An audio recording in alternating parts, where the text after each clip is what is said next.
It was the summer of 1969, a time when America stood at a crossroads of hope and chaos. The nation had just celebrated the monumental achievement of the moon landing in July. Woodstock was around the corner, promising a festival of peace and music. Young people across the United States embraced free love, psychedelic exploration, and rebellion against the old order. But beneath this colorful countercultural surface lurked a darkness waiting to erupt, and when it did, it would shake the very soul of America. On the morning of August 9th, 1969, the residents of Los Angeles awoke to headlines that seemed pulled straight from a horror film. At a home tucked into the Hollywood Hills, one of the city's most promising young actresses had been brutally murdered alongside her friends. Sharon Tate, just 26 years old, 8.5 months pregnant, and married to film director Roman Polanski, was found dead in a scene so grotesque it was nearly indescribable. 4 others: Jay Sebring, a celebrity hairstylist; Wojciech Frykowski, a writer; Abigail Folger, heiress to the Folger coffee fortune; and Stephen Parent, a young visitor who had the misfortune of crossing paths with the killers, were slain as well. The crime was savage beyond comprehension. Victims were stabbed dozens of times. Blood was smeared across the walls in chilling messages. For a city defined by dreams, glamour, and stardom, this nightmare struck like a lightning bolt. The Hollywood elite, normally wrapped in a protective bubble of wealth and status, suddenly realized that even their security could be shattered. At first, the crime seemed like an isolated tragedy, albeit a shocking one. But just one night later, on August 10, Los Angeles was struck again. This time, the victims were Lano and Rosemary LaBianca, a well-to-do couple living in the Los Feliz district. They too were murdered with shocking brutality in their own home. Words like "death to pigs" and "Helter Skelter," misspelled, were scrawled in blood on their walls. 2 nights, 7 dead. The city's sense of safety dissolved instantly. The murders were not just brutal, they were symbolic. They didn't follow the expected patterns of robbery gone wrong, mob retaliation, or personal vendetta. Instead, they were theatrical, ritualistic, and deliberately terrifying. It was this element, the sense that the killings carried a twisted message, that gripped the public imagination and fanned the flames of fear. News outlets rushed to cover the events. Rumors spread faster than facts. Some believed it was the work of satanic cults. Others suspected radical political groups trying to ignite chaos.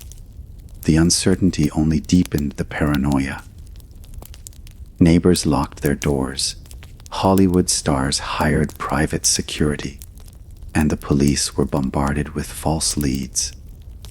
For ordinary Americans, the murders signaled the violent end of an era.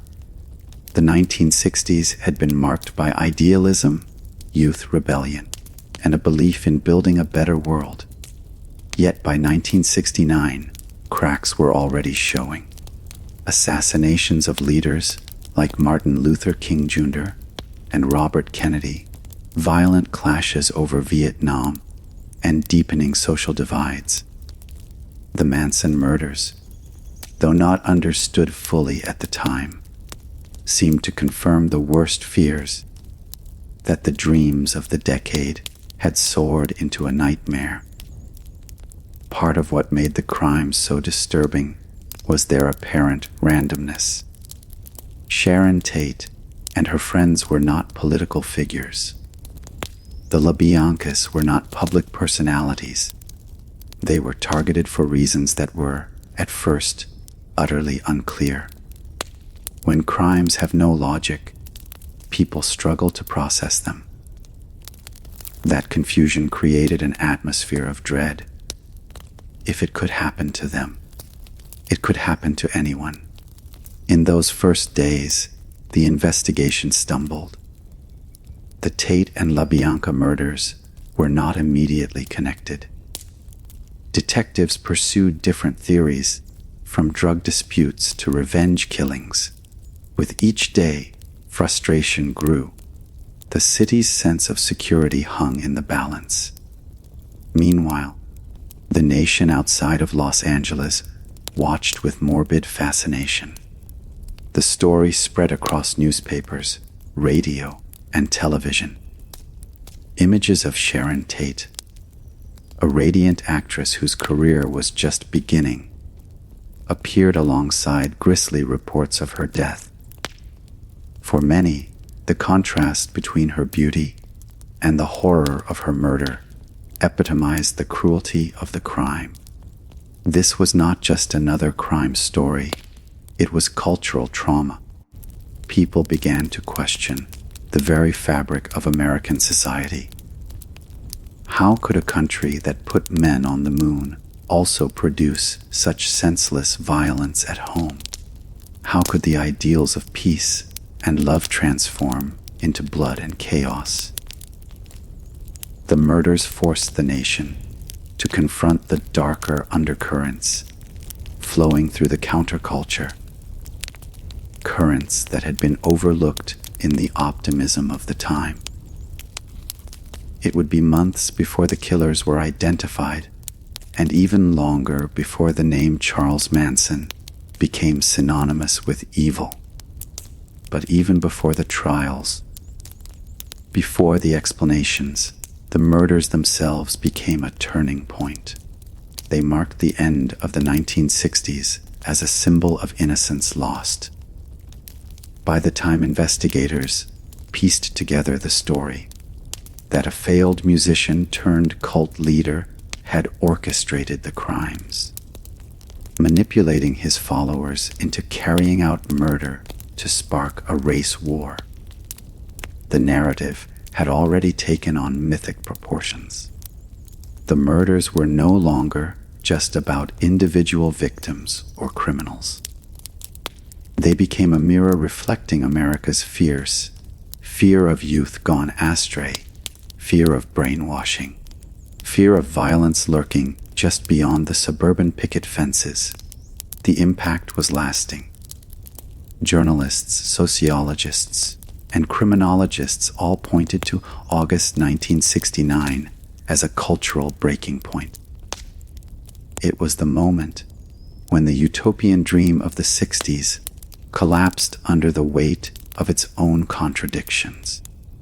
In the decades since, the Manson murders have been dissected, analyzed, and retold countless times. Yet they remain uniquely haunting. They were not only acts of brutality, but also performances of terror, designed to shock, confuse, and destabilize. In the days following the crimes, Los Angeles was a city under siege, not by an invading army, but by fear itself. Police patrols increased. Gun sales spiked. Wealthy residents fled to hotels or fortified their homes. The city that once promised sunshine and stardom now radiated anxiety. Looking back, Chapter 1 of this story is not just about the murders themselves, but about the way America reacted. It is about the collision of image and reality, of innocence and violence, of dream and nightmare. Before the trials, before the explanations, before Charles Manson's name became infamous, there was only the raw shock of sudden, inexplicable death. And that shock never truly faded. Before Charles Manson became the dark figure whose name would forever be linked to one of the most infamous crimes in American history. He was a troubled child, a neglected teenager, and a hardened petty criminal. His rise was not the rise of a traditional leader or thinker. It was the rise of a man who learned to exploit weakness, to manipulate vulnerability, and to transform rejection into a weapon. To understand the murders of 1969, one must first understand the man who orchestrated them. Charles Mills Manson was born on November 12, 1934, in Cincinnati, Ohio. His mother, Kathleen Maddox, was just 16 years old, unmarried, and already struggling with alcohol and a reckless lifestyle. His father was absent, a man Manson never truly knew. From the start, Charles's life was defined by instability. His mother was in and out of trouble, often disappearing for days at a time, leaving him in the care of relatives or alone. Stories from his early years describe a boy desperate for attention, but receiving little in return. At one point, his mother allegedly traded him to a waitress in exchange for a pitcher of beer. Though she eventually retrieved him, the memory left scars. By age 9, Charles was already running into trouble with the law. Petty theft, truancy, and behavior problems led to his placement in reform schools. These institutions were not places of rehabilitation. They were harsh, often abusive environments that taught young boys how to survive through violence and cunning. Manson absorbed these lessons quickly. He learned to lie, to manipulate, to control others in order to protect himself. As he grew older, Manson's crimes escalated. By his teenage years, he was stealing cars, burglarizing homes, and forging checks. In and out of reformatories, he developed a sense of himself as an outsider, someone who would never belong to mainstream society. Prison became a kind of home for him, a place where rules were clear and manipulation was often rewarded. In 1955, at the age of 20, Manson married a young woman named Rosalie Jan Willis. For a brief moment, it seemed as though he might embrace a normal life.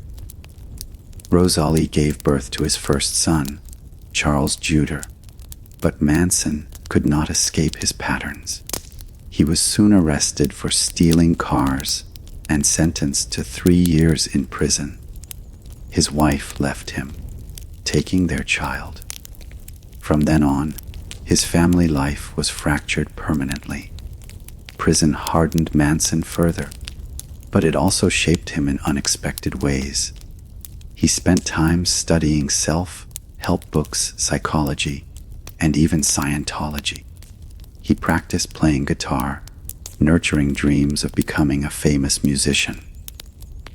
More importantly, he began observing how people could be manipulated, how words, charm, and confidence could bend others to one's will. In the rigid environment of prison, Manson learned to exploit weakness and to project charisma.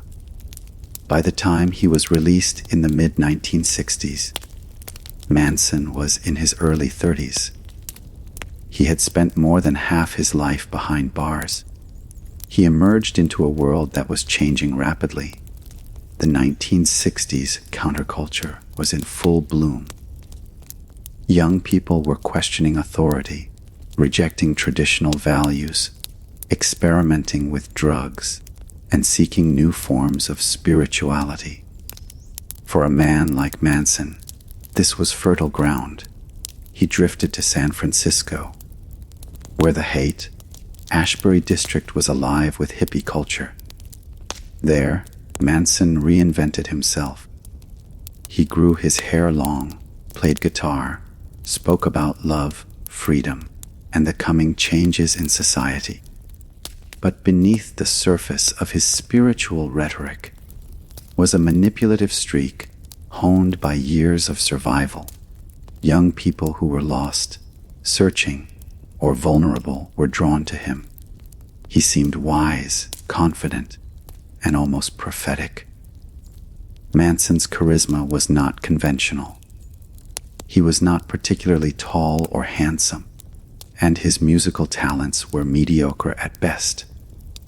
Yet, he had an uncanny ability to read people, to find their insecurities, and to tell them exactly what they wanted to hear. He often quoted from the Bible, mixed with his own twisted interpretations. He spoke of love, but his version of love often meant obedience. He spoke of freedom, but his vision of freedom required surrendering one's will to him. By 1967, Manson had begun gathering followers, mostly young women, many of them teenagers. They were often from middle-class families, but disillusioned with traditional life. They found in Manson a father figure, a lover, a guru, someone who promised meaning in a confusing world. Drugs, particularly LSD, played a role in breaking down their defenses. Under the influence, Manson's words seemed profound, his visions compelling. Among his earliest followers were women like Mary Brunner, a librarian who allowed Manson and his growing group to live in her apartment, and Susan Atkins, a young woman with a troubled past who would later play a key role in the murders. One by one, Manson's family grew. They traveled together in a painted school bus, living communally, dropping out of mainstream society and embracing Manson's apocalyptic teachings. Manson's background as a failed musician also colored his ambitions.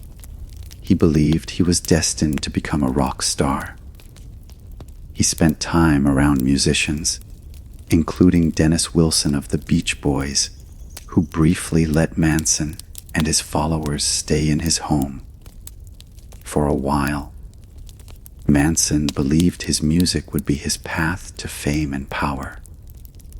When those dreams collapsed, his resentment deepened. The rise of Charles Manson was, in many ways, the story of a man who took society's rejections and turned them into fuel. He was rejected by his parents, by institutions, by his wives, by the music industry. Each rejection hardened his belief that he was chosen, that he saw truths others could not. By the late 1960s, he had surrounded himself with loyal followers who looked to him as a prophet. He told them the world was on the brink of collapse, that a great war was coming, and that they would play a central role in shaping the new order. In this way, Charles Manson's rise was not just personal, it was cultural. He exploited the vulnerabilities of an entire generation searching for answers. He offered love but demanded control. He preached peace but prepared for violence. And as his grip on the family tightened, his visions grew darker, setting the stage for the terror that would follow. The boy, who had once been passed from reform school to prison yard, had now become a self-styled messiah with a devoted following. He had transformed his personal failures into a warped ideology, and he had found believers willing to carry out his commands. America did not yet know his name, but soon it would, and when it did, the shockwaves would never fade. The story of Charles Manson cannot be told without understanding the strange and twisted community that grew around him, the group that came to be known as the family. It was not a family in any traditional sense. They were not bound by blood or legal ties, but by devotion, manipulation, and fear. The Manson family was the creation of one man's charisma and one generation's vulnerability. When Manson arrived in San Francisco's Haight-Ashbury district in 1967, he stepped into a cultural revolution already in full bloom. The Summer of Love had drawn thousands of young people into the neighborhood. Many were teenagers or young adults who had run away from home, abandoning suburban safety for the promise of freedom, music, and spiritual awakening. But with that freedom came confusion, drugs, and desperation. It was in this environment that Manson discovered his natural stage. He began with one follower, Mary Brunner, a young woman who worked as a librarian at UC Berkeley. She was intelligent but searching for meaning, and Manson, with his blend of street smarts, charm, and strange spiritual talk, captivated her. Before long, Manson had moved into her apartment, and with him came more followers. Soon, Mary's one-bedroom space was filled with drifters, young women, and misfits who saw in Manson someone who could guide them. What made Manson so effective at drawing people in was his ability to mirror their needs. To those who longed for a father, he was protective. To those seeking love, he offered intimacy. To those hungry for spiritual wisdom, he spoke in riddles that sounded profound. He would often tell his followers that society had lied to them, that their parents had betrayed them, and that only by rejecting the old world could they find true freedom. By 1968, Manson's growing group had outgrown apartments and small homes. They needed space. That was when they discovered Spahn Ranch, an old, decaying movie set in the hills outside Los Angeles.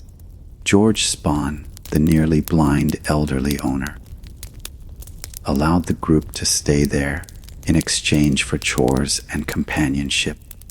Female members of the family would cook for him, clean, and even provide sexual favors. In return, Spahn gave them the freedom to take over the property. At Spahn Ranch, the family found their home.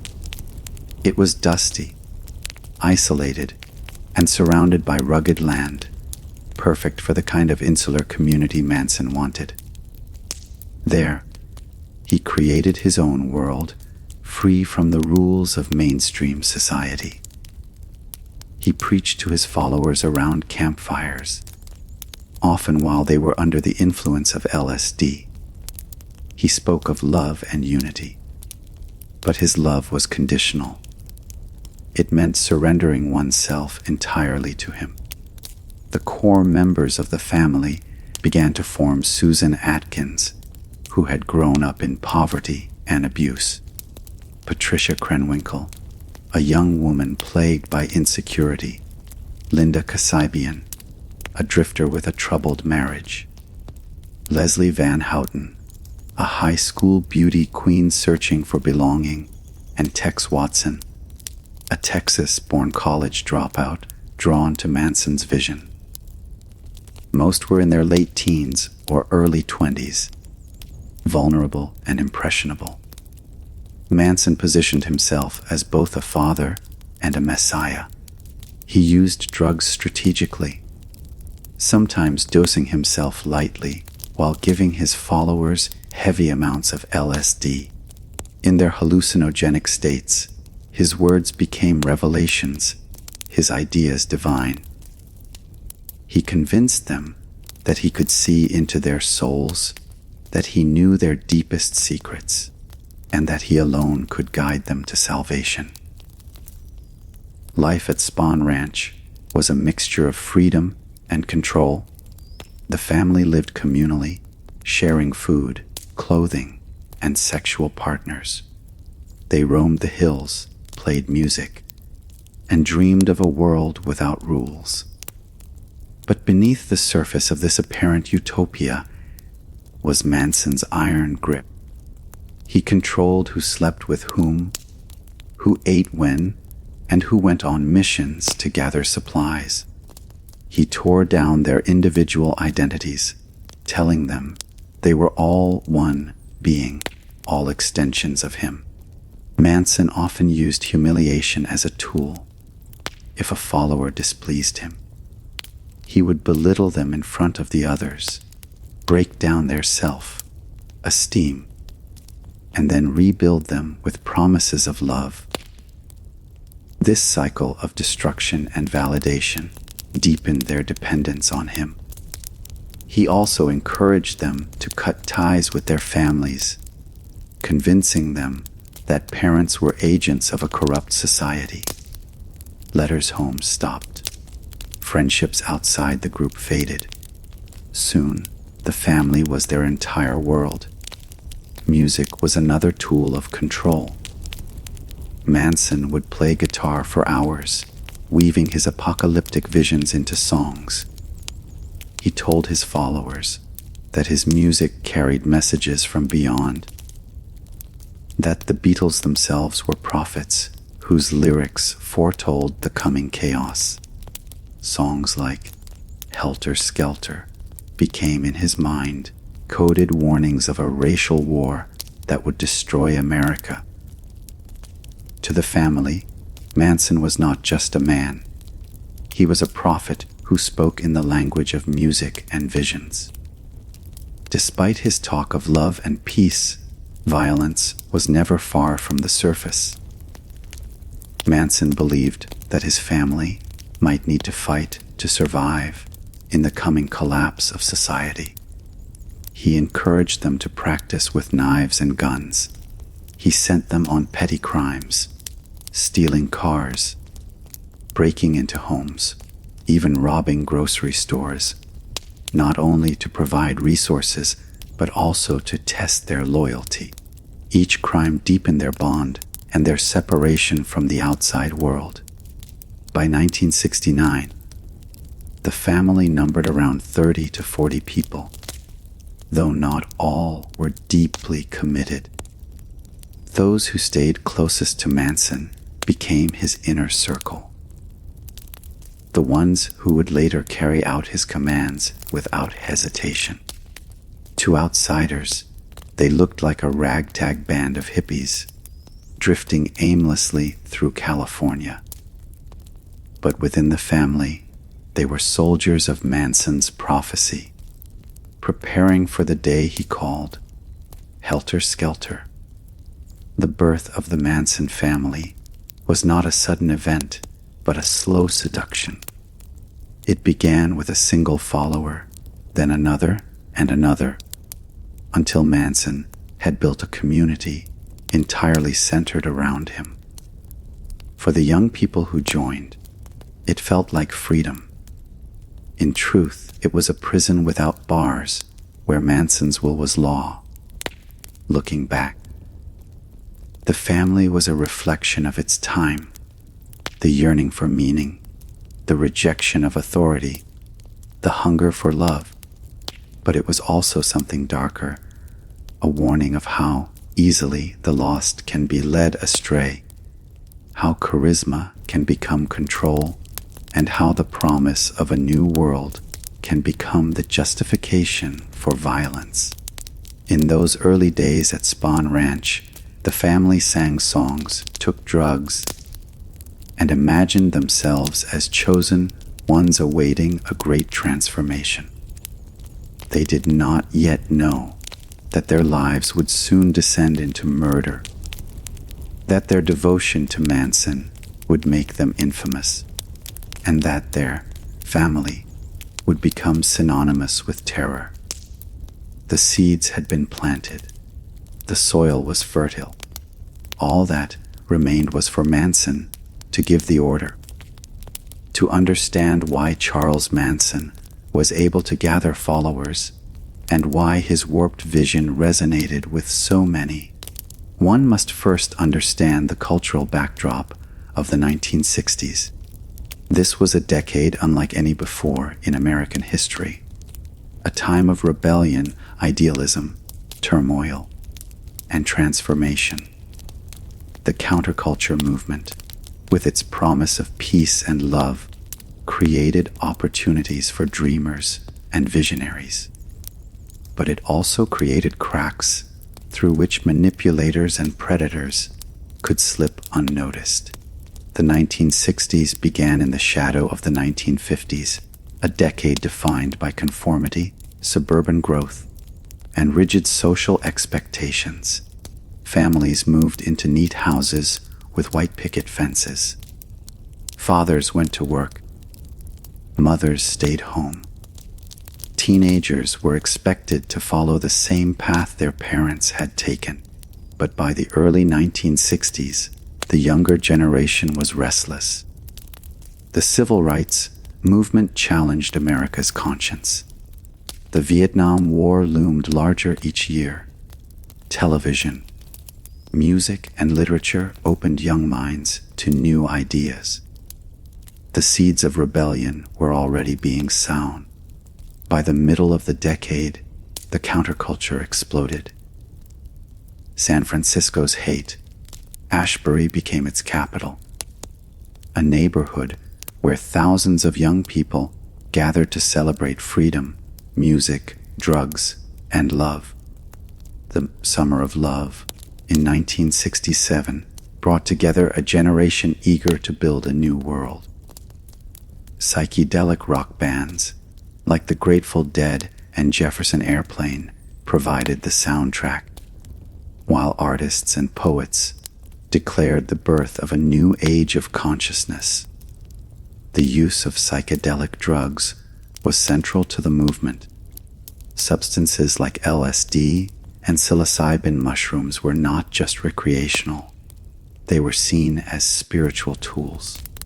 Advocates like Timothy Leary urged young people to turn on, tune in, and drop out. For many, drugs seemed to open doors to new realms of awareness, breaking down the rigid structures of mainstream life. But with those altered states of mind came vulnerability. A persuasive voice in the middle of a psychedelic trip could feel like divine truth.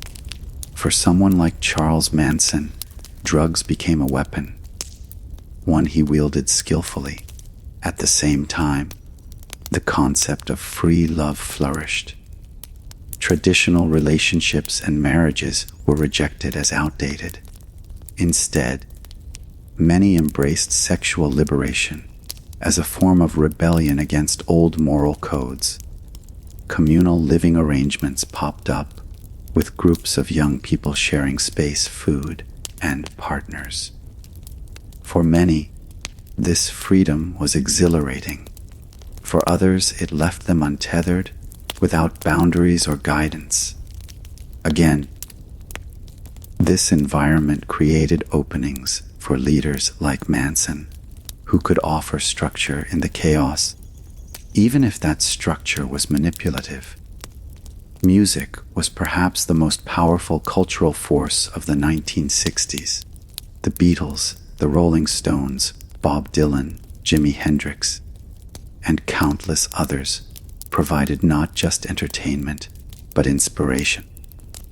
Their songs were treated like scripture by many young people, filled with hidden meanings and messages of change. Manson himself latched onto this, interpreting Beatles' lyrics as coded prophecies about an apocalyptic future. His followers, steeped in the culture of musical mysticism, were primed to believe him. But the counterculture was not just about love and music. It was also deeply political. The Vietnam War fueled anger and disillusionment. Young men faced the draft, sent to fight in a conflict that seemed endless and senseless. Protests erupted on college campuses, sometimes turning violent.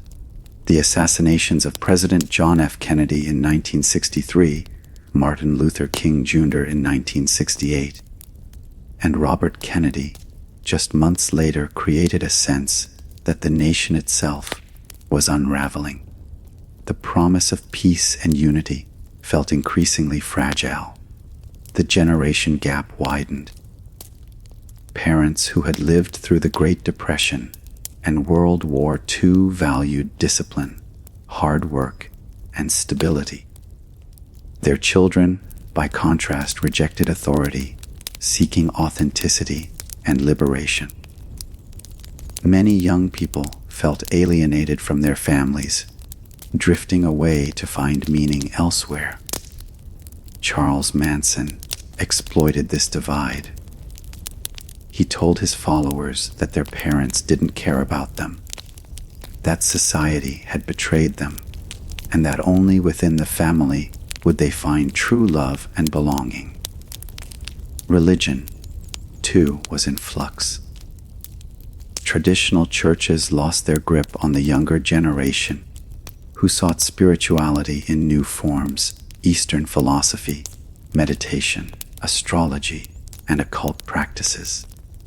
Manson borrowed freely from these currents, mixing biblical references with apocalyptic predictions and pseudo-spiritual teachings. In a decade hungry for meaning, his words seemed to fill a void. Even if his teachings were twisted, the media amplified the counterculture. Magazines, newspapers, and television shows brought images of long-haired hippies, protests, and psychedelic art into homes across America. For some, it was frightening. For others, it was inspiring. But to someone like Manson, it was proof that the world was changing, proof that society was vulnerable to collapse. He painted himself as the guide who could lead his followers through the chaos into a new age. Yet, even at the height of the counterculture, darker undercurrents ran beneath the surface. The widespread use of drugs led to overdoses and mental breakdowns. Free love sometimes resulted in exploitation. Communes, though idealistic, often dissolved into conflict. The dream of peace and harmony often collided with the realities of human nature.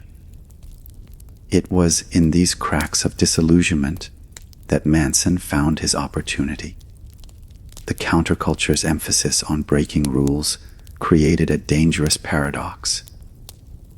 When all authority was rejected, when all traditions were discarded, who or what replaced them? In the absence of structure, charismatic figures could step in and create their own rules. Manson offered his followers a new law. His word was truth. His vision was destiny. To young people already primed to distrust their parents, the government, and the police, Manson's authority seemed like liberation. In hindsight, it is easy to see how the counterculture both empowered and endangered a generation. It gave young people a voice, challenged unjust systems, and expanded the boundaries of art and thought. But it also left many adrift, vulnerable to manipulation. The varied openness that made the 1960s revolutionary also made it dangerous. For Manson, the 1960s were not just a backdrop, they were his stage. He presented himself as a guru in a decade hungry for gurus. He offered community in a time of alienation. He promised meaning in an era of chaos. And while thousands of communes and movements across the country sought peace and enlightenment, Manson twisted those ideals into a doctrine of control and violence. By the late 1960s, the counterculture was already beginning to fracture under the weight of its contradictions. The utopian dream of universal love was colliding with the realities of drugs, violence, and despair. In that crumbling landscape, Manson's voice grew louder, his influence deeper. His family believed they were living the ideals of the counterculture, but in truth, they were living in its nightmare reflection. The stage was set. A world disillusioned with authority, enchanted by music, open to new spiritual visions, and drowning in drugs, had given rise to a man who embodied its darkest possibilities. The counterculture had opened the door, and Charles Manson walked through it. In the late 1960s, Los Angeles was more than just a city. It was a dream factory. Every street seemed to hum with the promise of fame, fortune, and artistic discovery. The counterculture had collided with the entertainment industry, creating a new kind of energy where music, film, and rebellion blended together. For Charles Manson, who had always seen himself as more than just another ex-convict, this world offered a golden opportunity. He wasn't just trying to survive anymore. He wanted to be a star. From his earliest days in prison, Manson had fantasized about becoming a musician. Music was his way of rewriting his identity, from an unwanted child and habitual criminal into someone powerful and admired. Behind bars, he learned to play the guitar, taught himself to sing, and studied the styles of popular artists. He believed that his songs could change the world, that his lyrics carried divine messages. When he was released from prison in 1967, the Summer of Love had begun and the music scene was thriving. To Manson, it felt like destiny. San Francisco's hate, Ashbury was alive with music and revolution. But soon Manson's ambitions led him south to Los Angeles, the epicenter of the entertainment world. He wanted to be close to the recording studios, the producers, and especially the musicians who could help him get noticed. His followers, the Manson family, served as his entourage, his audience, and his disciples. They believed he was destined for greatness, and that his songs were prophetic messages about the future. The family often visited clubs and parties where musicians and actors gathered. Manson's charisma and the free, spirited girls who followed him made him a curiosity in these circles. He seemed to embody the hippie ideal, talking about love, unity, and the cosmic power of music. But underneath that charm was a growing bitterness. He believed the world owed him recognition, and when it didn't come easily, resentment began to take root. One of the most significant turns in Manson's life came through Dennis Wilson, drummer for the Beach Boys. In the spring of 1968, Wilson picked up two of Manson's female followers who were hitchhiking. They told him about their spiritual leader, and Wilson, intrigued by their energy and beauty, invited them to his home on Sunset Boulevard. When Wilson returned from a recording session a few days later, he found Manson and more than a dozen family members living in his house. Instead of throwing them out, Wilson was captivated by the scene. For months, the family lived in luxury at Wilson's expense. They ate his food, drove his cars, and partied in his swimming pool. In exchange, the women offered companionship and affection, while Manson entertained with his music and cryptic philosophy. Wilson introduced Manson to people in the music industry, including producer Terry Melcher, the son of actress Doris Day. Melcher had connections to Columbia Records and could open doors Manson desperately wanted to walk through. For a brief moment, it seemed as though Manson might succeed. He recorded songs at Wilson's home, performed for guests, and even accompanied Wilson to recording sessions. Dennis Wilson was impressed enough to have the Beach Boys record one of Manson's songs, Cease to Exist, though the band altered the lyrics and released it under the title Never Learn Not to Love. When Manson discovered this, he felt betrayed. His name was removed from the credits, and his spiritual message, as he saw it, had been corrupted. The rejection stung deeply. It was another reminder that the world did not take him seriously. Terry Melcher met Manson several times, listening to his music and observing his strange charisma, but ultimately he decided not to sign him. Melcher sensed something unsettling about Manson, a mix of desperation and menace. When Melcher later moved out of his rented home at 150 Cielo Drive, he left behind a piece of Manson's fate. The house was soon rented to actress Sharon Tate and her husband, director Roman Polanski. Manson never forgot the rejection. He had visited that house, believed it was a place where his music career would begin, and dreamed of recording there. When Melcher turned him away, Manson's dream of fame shattered, and his frustration began to transform into rage. To Manson, rejection was not just personal, it was cosmic. He started to see himself as a prophet ignored by a blind world, a messiah denied his rightful place. The Hollywood elite, with their wealth and privilege, became symbols of everything Manson despised. In his twisted worldview, they represented the corrupt establishment that had rejected his message of truth.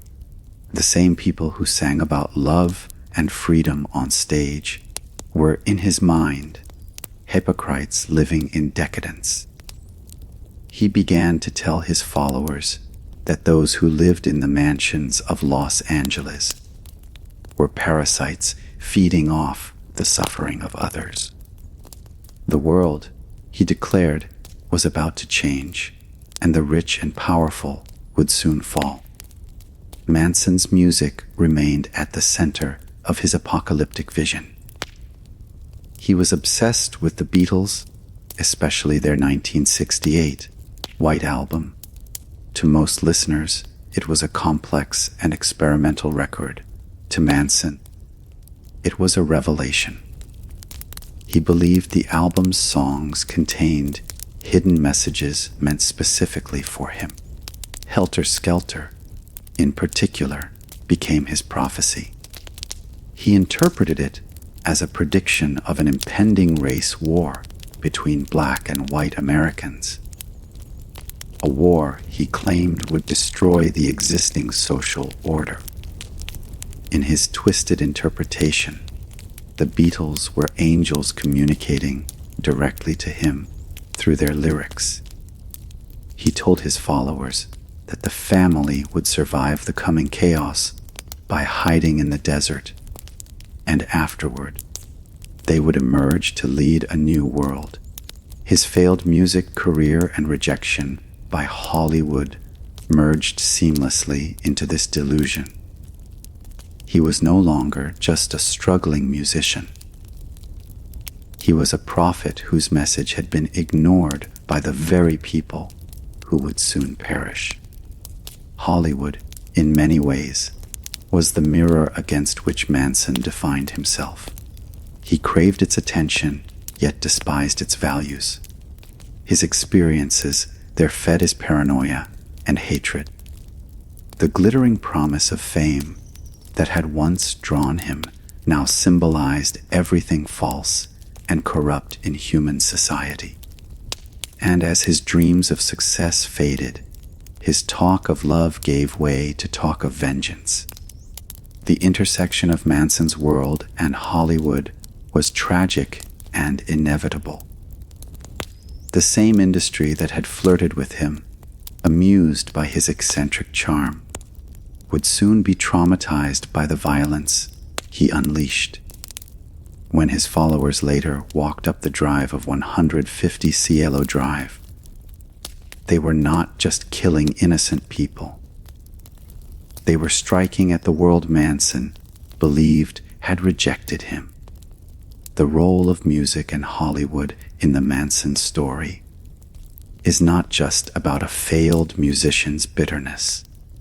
It is a story about obsession, illusion, and the destructive power of unmet ambition. Manson's desire for fame turned into a mission for revenge. His failure in the entertainment world fueled his apocalyptic fantasies. What began as a dream of recording an album ended as a nightmare written in blood.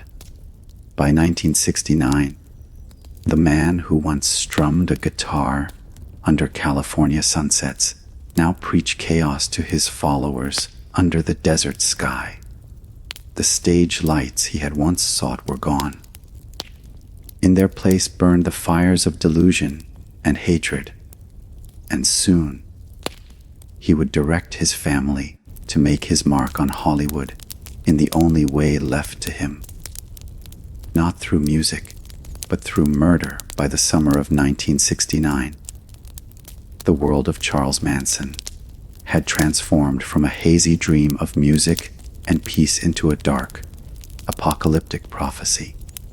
What had once been talk of love and freedom now echoed with the promise of destruction and rebirth. Inside the Manson family, life at Spawn Ranch had become a mixture of blind devotion, psychological control, and creeping madness. Manson had taken his followers far beyond the realm of ordinary belief. They no longer questioned him, they worshipped him. And at the center of his new gospel was one terrifying phrase: Helter Skelter. To most of the world, Helter Skelter was just a chaotic rock song from the Beatles' 1968 White Album, a track filled with screeching guitars and wild energy. But to Manson, it was more than music. It was a message from the universe. He believed the Beatles were prophets, communicating directly to him through coded lyrics. In his mind, the song predicted an upcoming racial war between black and white Americans, a violent revolution that would tear the nation apart. Manson claimed that the black population, enraged by centuries of oppression, would rise up and kill the white establishment. The rich, the powerful, and the privileged would all die. But according to Manson's prophecy, the black revolutionaries would not know how to rebuild society afterward. That, he told his followers, was where they, the Manson family, would come in. They would emerge from hiding, take control, and lead the survivors into a new age of peace under Manson's rule. He called this great revolution Helter Skelter. At first, the family didn't fully understand. They listened to his long, rambling monologues by campfire light, surrounded by the desert's eerie silence. Manson spoke in parables and metaphors, his voice low and hypnotic. He told them that everything in the world, every song, every news story, was a sign. The Beatles were speaking to him through Revolution 9 and Piggies. The television was warning of the coming chaos. Even the animals, he claimed, were trying to tell him that time was running out. He began to link his prophecy to the political unrest sweeping the country. The civil rights movement, the riots, and the assassinations. All, he said, were proof that the war had already begun. His followers, many of whom were young and vulnerable, found comfort in his certainty. The outside world was confusing and chaotic, but Manson offered them meaning. He gave them a story in which they were chosen to survive while the rest of the world burned. Manson's delusions grew more elaborate by the day. He convinced his followers that they needed to prepare for the apocalypse by moving deeper into the desert. There, he said, they would find a hidden underground city, a paradise of safety and rebirth. It would be a place where the family could wait out Helter Skelter until it was time to return and rule. He claimed the Bible and the Beatles had both foretold this destiny. Spawn Ranch became the testing ground for Manson's vision. The family lived in primitive conditions, scavenging food, stealing cars, and obeying every word Manson spoke. He stripped them of their individuality, renaming them with single words like Squeaky, Tex, and Sadie. He controlled when they ate, slept, or made love. He rotated sexual partners and encouraged drug use to break down their identities. LSD, Manson claimed, helped them see beyond the illusions of the material world. During these acid-fueled sessions, he preached his apocalyptic gospel. He told them the war would start with brutal murders committed by black revolutionaries, and that the blame would fall on innocent whites. The family listened in rapture, believing they were being prepared for a divine mission. The idea of violence no longer shocked them. It became a kind of sacred act, part of the prophecy's unfolding. But as the months passed, Manson grew impatient. He saw no signs of the revolution beginning, and his frustration began to fester. He decided it was time to trigger Helter Skelter himself. If the world would not erupt into chaos naturally, then he would light the spark. The killings, he reasoned, would be blamed on black revolutionaries, setting off the race war he had foretold. He began training his followers for what was coming. At night, they practiced creepy crawls, sneaking into people's homes and moving things around without being noticed. A test of stealth and obedience. It was Manson's way of teaching them to invade spaces and dominate without fear. The Beatles' White Album remained their scripture. Manson played it endlessly, analyzing every lyric for secret meaning. Blackbird, he said, was about the black uprising. Piggies, he claimed, referred to the rich and powerful who would be slaughtered. Revolution 9 was a vision of chaos, the sounds of fire, screams, and death. And Helter Skelter was the signal, the time for the family to act. He told them that death was not real, that it was merely an illusion, a doorway to another level of existence. To kill, he said, was to free someone from their false identity. This twisted philosophy erased all remaining boundaries between reality and delusion. Murder became not a crime, but a holy ritual. By mid-1969, Manson's world was collapsing under paranoia and failed ambitions. The record deal he had once hoped for was gone. His connection to Dennis Wilson had ended in anger and betrayal. The family's resources were dwindling. Manson's control, however, was absolute. He had convinced his followers that they were soldiers in a sacred war, chosen by destiny to bring about the end of the old world. And then came the final piece, the target.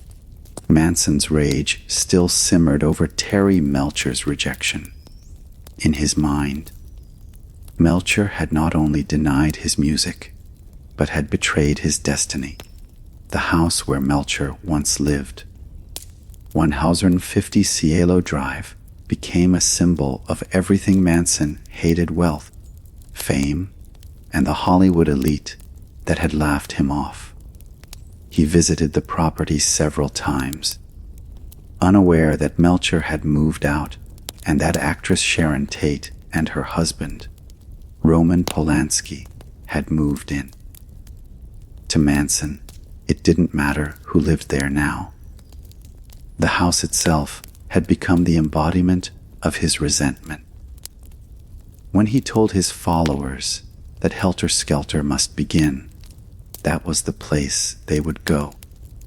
The night air over Spahn Ranch grew thick with tension as Manson's prophecy turned into command. He gathered his most devoted followers, Charles, Tex, Watson, Susan Atkins, Patricia Krenwinkel, and Linda Kasabian, and told them it was time to strike. His words were calm, almost casual, but their meaning was unmistakable. Now is the time for Helter Skelter. He told them to go to the house on Cielo Drive and totally destroy everyone in it.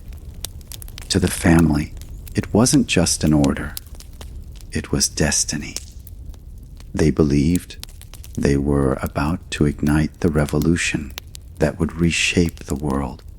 As the followers prepared to leave, the moon hung low over the California desert. The air was still, as if holding its breath. At Spahn Ranch, Manson watched them drive away, his mind alight with delusions of prophecy fulfilled. In his twisted imagination, the chaos of the world was about to unfold exactly as he had foretold. But the reality would be far darker. The prophecy of Helter Skelter was not a divine message. It was the madness of one man, amplified by drugs, ego, and the blind devotion of those he had enslaved. And soon, it would explode into one of the most horrific acts of violence in American history. The sun sank behind the California hills on August 8, 1969, leaving Spahn Ranch cloaked in dusky stillness. The desert wind whispered through the broken fences and abandoned movie sets, stirring dust across the cracked ground. For most, it was just another summer night, but for the Manson family, it was the night that would etch their names in infamy. Inside the ranch, Charles Manson sat cross-legged, his dark eyes fixed on the small group gathered before him. His voice was calm, even gentle, as he repeated the words that had become a commandment. Now is the time for Helter Skelter. To his followers, this was not merely an order, it was prophecy coming to life. Manson had convinced them that the world's end was near, that they were chosen to ignite it, and that this night would begin the great cleansing he had foretold. He selected 4 of his most loyal followers: Charles, Tex, Watson, Susan Atkins, Patricia Krenwinkel, and Linda Kasabian. Each was deeply bound to him, both emotionally and psychologically, their identities completely consumed by his teachings. Manson's calm instructions masked the horror to come. He told them to go to a house in the hills. the house where Terry Melcher used to live. "Totally destroy everyone in it," he said, his voice steady, almost fatherly. "Make it witchy." Watson took charge of the group, armed with the .22 caliber revolver, a knife, and rope. They piled into a car and left the ranch under the cover of night. Linda Kasabian, the newest member of the family, drove. She had joined only weeks earlier and had yet to see the darkness that lay beneath Manson's talk of peace and freedom. That night, she would see it all. As they drove toward Benedict Canyon, Manson's words echoed in their minds. They believed they were soldiers of destiny, about to start the war that would cleanse the world. The road climbed higher into the Hollywood Hills, winding through shadows cast by towering trees and expensive homes. At the top of Cielo Drive stood the house that once belonged to Melcher, now rented by actress Sharon Tate and her husband, film director Roman Polanski. Sharon Tate was 8.5 months pregnant, a rising Hollywood star. She had recently appeared in Valley of the Dolls and was known for her grace and kindness. Her husband was away in London working on a film, but she was not alone that night. In the house were 3 friends: Jay Sabring, a celebrity hairstylist and former boyfriend; Abigail Folger, heiress to the Folger coffee fortune; and Wojciech Wojtek Frykowski, a Polish writer and friend of Polanski's. Outside, in a guest house, slept the property's caretaker, Stephen Parent, an 18-year-old who had stopped by to visit a friend. As the family's car stopped near the entrance to Cielo Drive, the air was unnervingly still. The 4 exited quietly, cutting the phone line before approaching the gate. It was close to midnight. A pair of headlights appeared down the driveway. It was Stephen Parent, leaving in his car. Watson waved him down. When Parent rolled down the window, Watson shot him 4 times at point blank range. The first life was gone, and the night had only begun. Watson climbed the fence, followed by Atkins and Krenwinkel. Kasabian stayed near the car, shaken and terrified. The 3 moved silently toward the house, their hearts pounding, their adrenaline mixing with the acid trip haze that blurred their thoughts. Inside, the victims were unaware of the horror creeping toward them. Watson entered first, armed and determined. The dogs outside barked, but no one paid attention. Within moments, chaos erupted. Watson and Atkins burst into the living room where Frykowski was sleeping on the couch. They tied him up, waking the others in a frenzy of confusion and terror. Sharon Tate, barefoot and heavily pregnant, emerged from her bedroom, pleading for calm. Abigail Folger and Jay Sebring were quickly captured. Watson barked commands. "I am the devil, and I'm here to do the devil's business."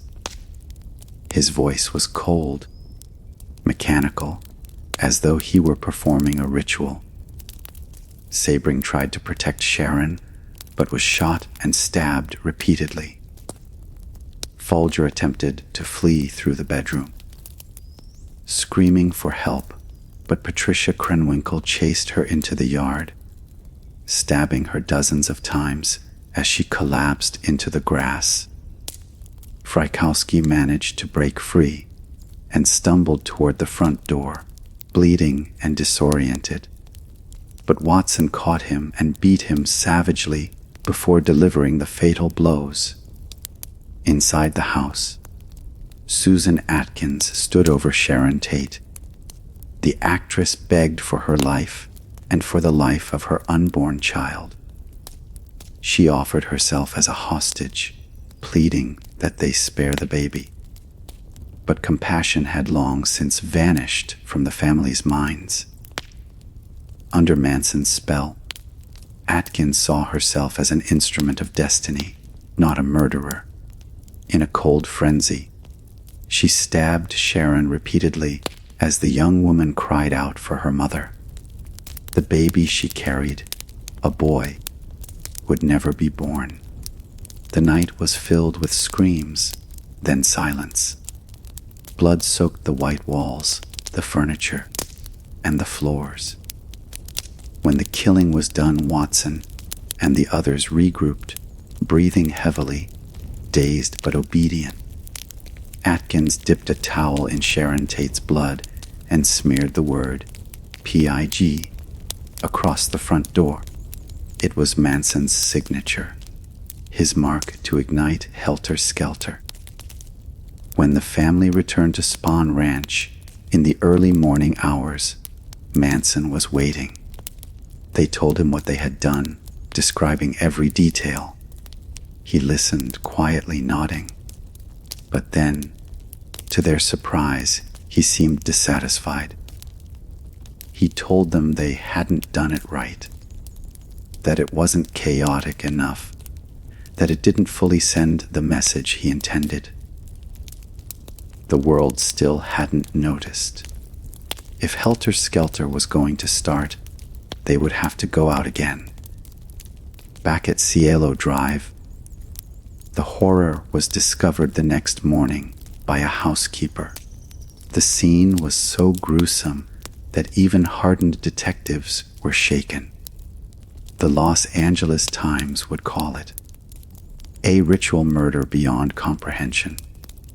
5 people, including a young mother-to-be, had been slaughtered in a frenzy of meaningless brutality. The words written in blood seemed to mock everything the 1960s had stood for. Peace, love, freedom, all had been drowned in red. For America, that night marked the end of an era. The innocence of the counterculture died with Sharon Tate. The dream of the 1960s, with its flowers and songs, had given way to something darker. A realization that evil could wear a smile, could speak of love, could play the guitar under the stars, and still command murder in the name of prophecy. At Spahn Ranch, the family celebrated. Manson told them the revolution was near. The next night, he said, they would finish what they started. The first act of Helter Skelter was complete. But for Charles Manson, it was only the beginning. The sun rose over Los Angeles on August 9, 1969, illuminating a city unaware of the nightmare that had taken place just hours earlier in the Hollywood Hills. The news of the gruesome murders at 1050 Cielo Drive had not yet spread. The police were still gathering evidence, and the victims had not been publicly identified. Meanwhile, at Spahn Ranch, Charles Manson was already preparing for the next act in his apocalyptic vision. To Manson, the previous night's killings were only the beginning. He had promised his followers that Helter Skelter, the race war and societal collapse he had predicted, would erupt once the world saw what they had done. But as morning broke, he sensed disappointment in the air. The newspapers had not yet screamed with panic. The revolution had not begun. The world had not noticed. In Manson's mind, that meant the message had not been clear enough. The killings, he said, needed to be more confusing, more shocking, more symbolic. The first attack had been chaotic but amateurish. The next would be perfect. If the first bloodshed was the spark, This one would be the firestorm. That evening, as the sun dipped below the horizon again, Manson gathered his followers. His voice was calm, persuasive, the tone of a man delivering sacred instructions. He announced that he would personally accompany them, this time too. Show them how it's done. The family members chosen were Tex Watson, Patricia Krenwinkel, Leslie Van Houten, Steve, Clem, Grogan, and Linda Kasabian. Manson himself would lead the way. They piled into a car and began driving through Los Angeles. The city lights flickered below like distant stars. As they cruised aimlessly through the neighborhoods of the wealthy, Manson lectured them about the coming chaos, about how each murder would hasten Helter Skelter. The world, he said, needed to be shocked into realization. They stopped outside several houses, but Manson rejected each one. He wanted something specific, a location that would send a clear message of randomness and terror. After more than an hour of driving, he finally turned onto Waverly Drive in the Los Feliz district. It was a quiet, upper-middle-class neighborhood lined with well-kept lawns and tidy hedges.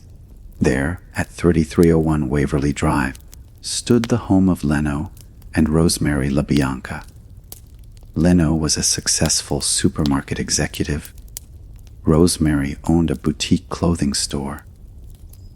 They lived comfortably but modestly, far from the world of Hollywood glamour that had been targeted the night before. But Manson didn't care who they were. Their names meant nothing. They were symbols, random representatives of the society he despised. Manson stepped out of the car and crept up to the house. He noticed the lights inside and decided the couple was still awake. He slipped through the unlocked door and startled Leno, who was dozing in the living room with a newspaper on his lap. Manson, armed with a gun, assured him they were only there to rob him. He then waved in Tex Watson and tied Leno's hands behind his back with a leather thong. Rosemary, who had been in the bedroom reading, was brought into the living room, confused and terrified. Manson whispered to his followers that he wanted no panic, no mistakes. He left Watson, Krenwinkel, and Van Houten in the house to finish the job, and took Kasabian and Grogan back outside, leaving them to hitchhike back to Spawn Ranch. Before leaving, he gave one final instruction: do something witchy. Though once Manson was gone, the house descended into horror. Watson took control, just as he had the night before. He tied Leno's hands and covered his head with a pillowcase. He plunged a knife into the man's throat and chest over and over, grunting with each thrust. Leno tried to speak, to plead, but his voice was lost in a gurgle of blood. When Watson was done, he drove a carving fork into Leno's stomach and left a steak knife protruding from his throat. In the bedroom, Patricia Krenwinkel and Leslie Van Houten attacked Rosemary. She screamed and fought back fiercely, clawing and kicking, but they overpowered her. Watson entered and joined in the assault, stabbing her repeatedly. Van Houten, who was only 19 years old, later admitted to stabbing Rosemary at least 16 times. When it was over, the room was a blood-soaked ruin. Then came the witchy part. Krenwinkel, following Manson's command, dipped a towel in the victim's blood and began scrawling words on the walls. In the living room, she wrote, rice and death to pigs. On the refrigerator, she smeared the phrase, Helter Skelter, misspelling it, but capturing Manson's delusional prophecy.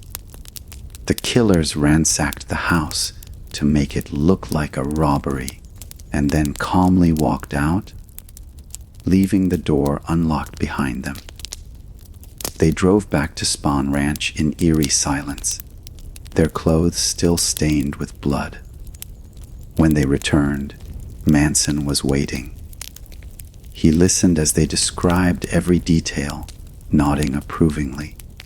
His only disappointment was that he hadn't been there to see it himself. To him, it was a victory, a sign that his prophecy was unfolding. The murders at Cielo Drive and Waverly Drive were, in his mind, sacred acts of transformation. The next morning, Los Angeles awoke to another nightmare. Police discovered the LaBianca home turned into a slaughterhouse. The words written in blood sent a chill through the investigators. Helter Skelter. Rise. Death to pigs. The crime scene bore a disturbing resemblance to the one found just the day before in Benedict Canyon. 2 massacres within 24 hours, both senseless and sadistic. News of the twin killings spread like wildfire. The press quickly linked the cases, but no one could understand the motive. Theories flourished: satanic rituals, drug deals gone wrong, political assassinations. The word cult began to surface in whispers, but no one yet knew who or what was behind the madness. For the people of Los Angeles, fear took hold. The city that had once symbolized sunshine, freedom, and dreams now trembled under the shadow of pure terror. Doors that had never been locked before were bolted shut. Security dogs were bought. Guns were loaded. The idea that strangers could invade your home and butcher you for no reason shattered the city's innocence. At Spawn Ranch, life went on as if nothing had happened. Manson's followers sang songs, took LSD, and spoke about Helter Skelter as if it were already in motion. The world, they believed, was unraveling just as Manson had predicted. The killings were not crimes. They were signs of destiny, but cracks were beginning to appear. Some family members were frightened, not by guilt, but by the realization that the prophecy hadn't come true. There was no race war, no uprising. The world continued on, seemingly oblivious to the murders. Manson's vision of apocalypse still hadn't materialized.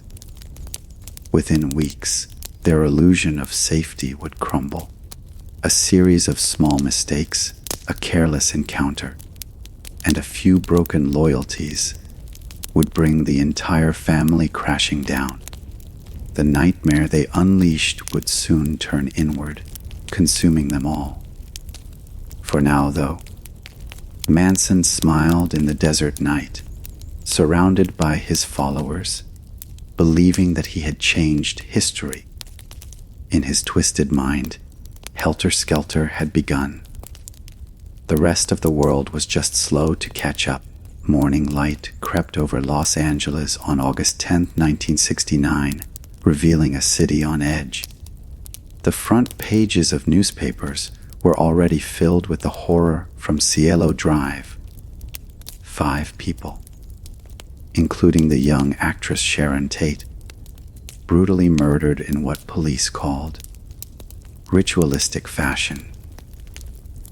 But before detectives could even process that crime scene, another one emerged across town, the home of Leno and Rosemary LaBianca.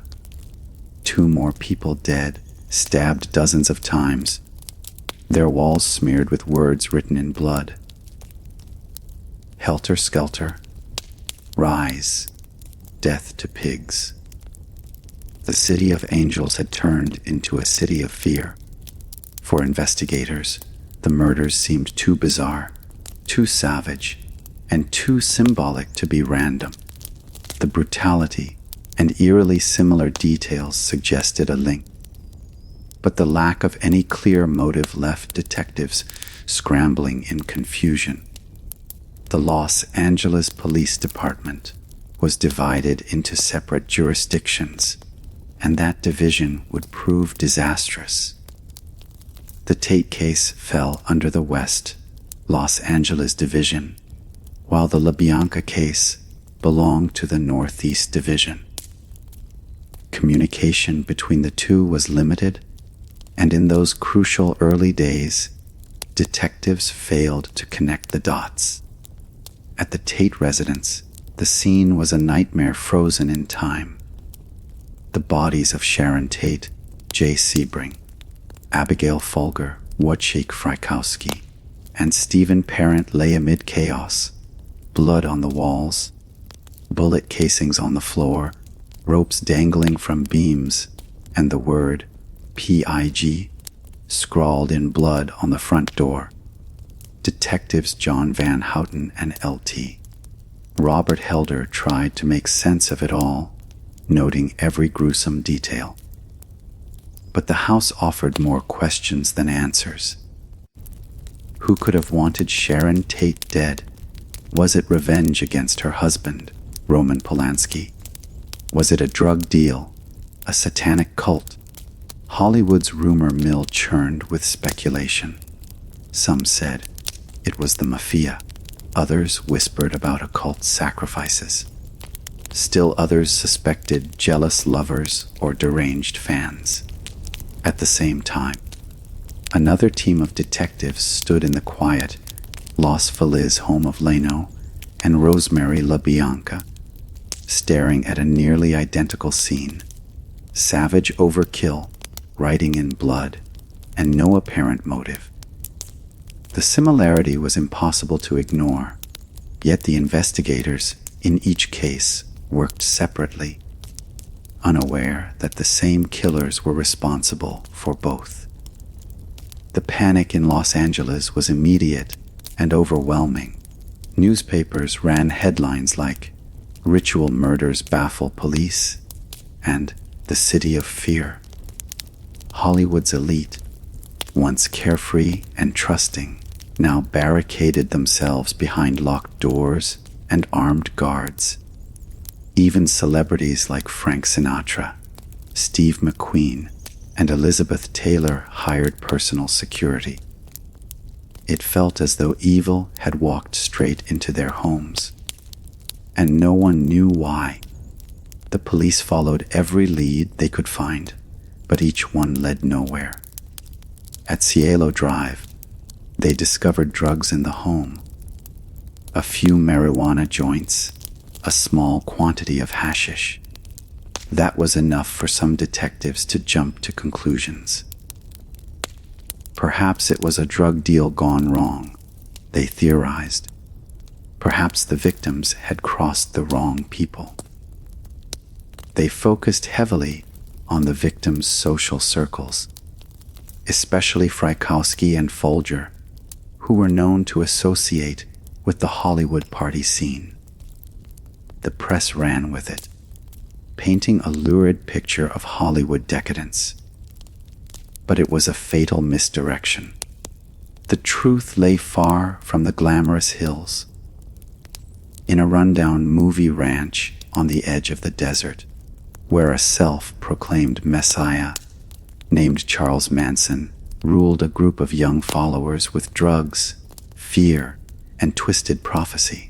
Back at Spawn Ranch, Manson and his family watched the news coverage with perverse satisfaction. They laughed at the confusion, the panic, the headlines. Manson told his followers that Helter Skelter was unfolding exactly as he predicted. The police and media were spinning chaos. The public was terrified, and soon the racial war would begin. For a brief moment, his delusion seemed real, but cracks began to appear. While Manson was obsessed with his own mythology, others around him were getting nervous. Linda Kasabian, who had witnessed the killings, was terrified. She told other family members she wanted to leave, but Manson warned her that no one ever left the family. Meanwhile, other followers were becoming reckless, stealing cars, trespassing, and drawing unwanted attention from the police. The first real break in the case didn't come from the murder scenes at all. It came from a completely different crime. A car theft operation run by the family in the desert. In late August 1969, sheriff's deputies raided Spawn Ranch, arresting dozens of people for auto theft. Among them were several members who had participated in the murders. But at that time, no one suspected the connection. The killers were simply booked for stealing Volkswagens and dune buggies. Meanwhile, investigators continued to pursue false leads. Roman Polanski, devastated and haunted, flew back from London to face a barrage of questions. The media hounded him, some even cruelly suggesting that his drug use or film connections might have brought the tragedy upon his home. He pleaded publicly for justice, describing his wife as a kind, gentle soul who had no enemies. Weeks passed, then months, and still no answers. Detectives were running out of theories when, in October 1969, the case took an unexpected turn. The name Manson first surfaced in relation to a different killing. The murder of Gary Hinman, a music teacher who had been stabbed to death weeks before the Tate-LaBianca Murders. The phrase, "political piggy," had been written in blood on Hinman's wall. At the time, the case seemed unrelated, but as investigators dug deeper, they discovered that one of the suspects, Susan Atkins, was now in jail, bragging about her involvement in another set of murders. Inside the Sybil Brand Institute for Women, Atkins had begun talking to her cellmates. Under the haze of arrogance and delusion, she told them she had been part of something much bigger. "We killed 5 people," she whispered one night. "We did it for Charlie." The cellmates were horrified. They immediately told the jail authorities, who passed the information to homicide detectives. When police investigated further, the puzzle pieces finally started to align. Atkins mentioned Helter Skelter, the writing in blood, the rich people who had to die to start the revolution. It all matched the details from both crime scenes. The nightmare that had baffled Los Angeles for months suddenly had a face. The ragged, hypnotic face of Charles Manson. Even then, the full scope of his influence was hard for anyone to believe. The idea that one man, a failed musician and ex-convict, could control dozens of young people and convince them to slaughter strangers for a delusional prophecy seemed too bizarre to be real. Yet, as the evidence piled up, the truth was undeniable. By late 1969, Manson and several of his followers were arrested. The family's reign of terror had ended, but the world's obsession with them had only just begun. Los Angeles exhaled, but it was not relief. It was disbelief. The murders had revealed something terrifying about the era. Beneath the glitter of Hollywood and the peace and love idealism of the 1960s, there was a darkness waiting to be exposed. And now it had a name: Charles Manson.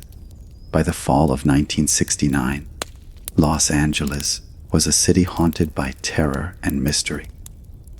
Two of the most shocking mass murders in modern history had left its citizens fearful and desperate for answers. Police departments were under enormous pressure. Journalists camped outside every law enforcement office, and theories spun wildly through the air. But when the pieces finally began to fit, the truth proved stranger and far darker than anyone had imagined. It all began to unravel inside the walls of a women's jail.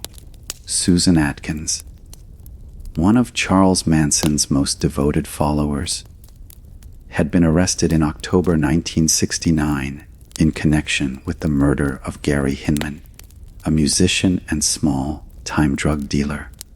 She was talkative and unrepentant, bragging about her connection to the family and describing her devotion to their leader, Charlie. But it was her cellmates at the Sybil Brand Institute who first heard her confess to something much worse. Whispering in the darkness of her cell, Atkins told them that she had been part of the big ones, the murders of Sharon Tate and her friends. She described how they had crept into the house, how they had killed everyone, and how she had personally written messages in blood. "We did it for Charlie," she said, almost proudly. "He told us what to do." It was Helter Skelter. It's all coming down. Her cellmates were horrified. They contacted the authorities, and soon detectives from the Los Angeles Police Department were listening closely. Could this woman really be confessing to the city's most infamous unsolved crime? Investigators quickly realized that her story contained details that had never been released to the public. Precise, gruesome details only the killers could have known. When the police began tracing Atkins' background, they found her connection to Spahn Ranch and Charles Manson. That led them to an entire web of young people living under Manson's influence. Runaways, dropouts, and drifters who had turned the dusty movie ranch into a cult compound. At the same time, a separate team of detectives was investigating a stolen car ring in the Mojave Desert. That operation had led to arrests of several Manson family members weeks earlier. Now, detectives realized they had stumbled onto something much bigger than petty theft. The dots connected at last. The Hinman murder, the Cielo Drive massacre, and the LaBianca killings were all linked through one man, Charles Manson. When the name first circulated among law enforcement, disbelief was the most common reaction. Who was this Manson? A cult leader? A drifter? A musician?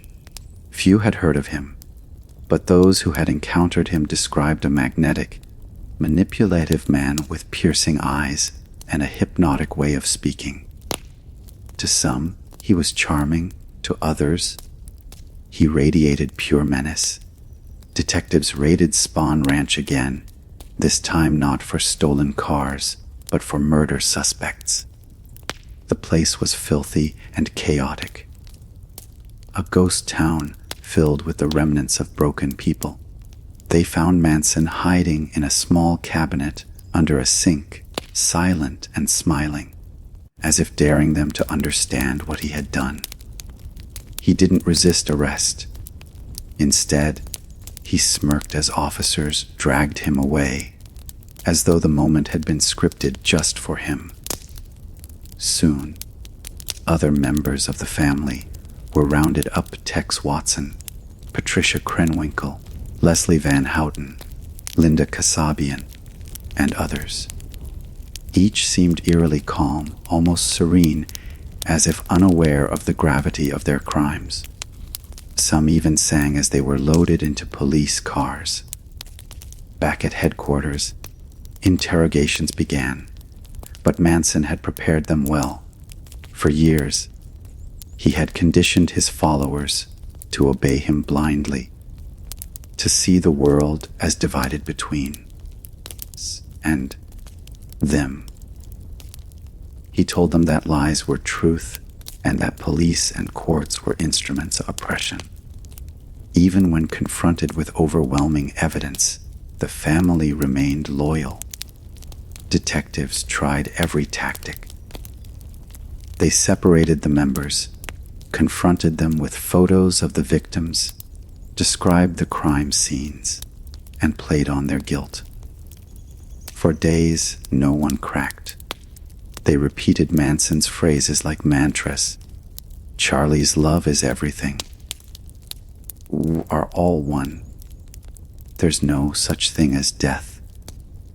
It was Linda Kasabian who finally broke the silence. Unlike the others, Kasabian had not participated in the actual killings, but had witnessed them firsthand. She had driven the killers to the Tate residence that night and watched in horror as the chaos unfolded. Afterward, she wanted to leave, but fear of Manson kept her bound to the family. When investigators offered her immunity in exchange for testimony, she agreed. Her detailed account of the murders provided prosecutors with the narrative they needed to finally charge Manson and his followers with first-degree murder. Kasabian's statements painted a horrifying picture.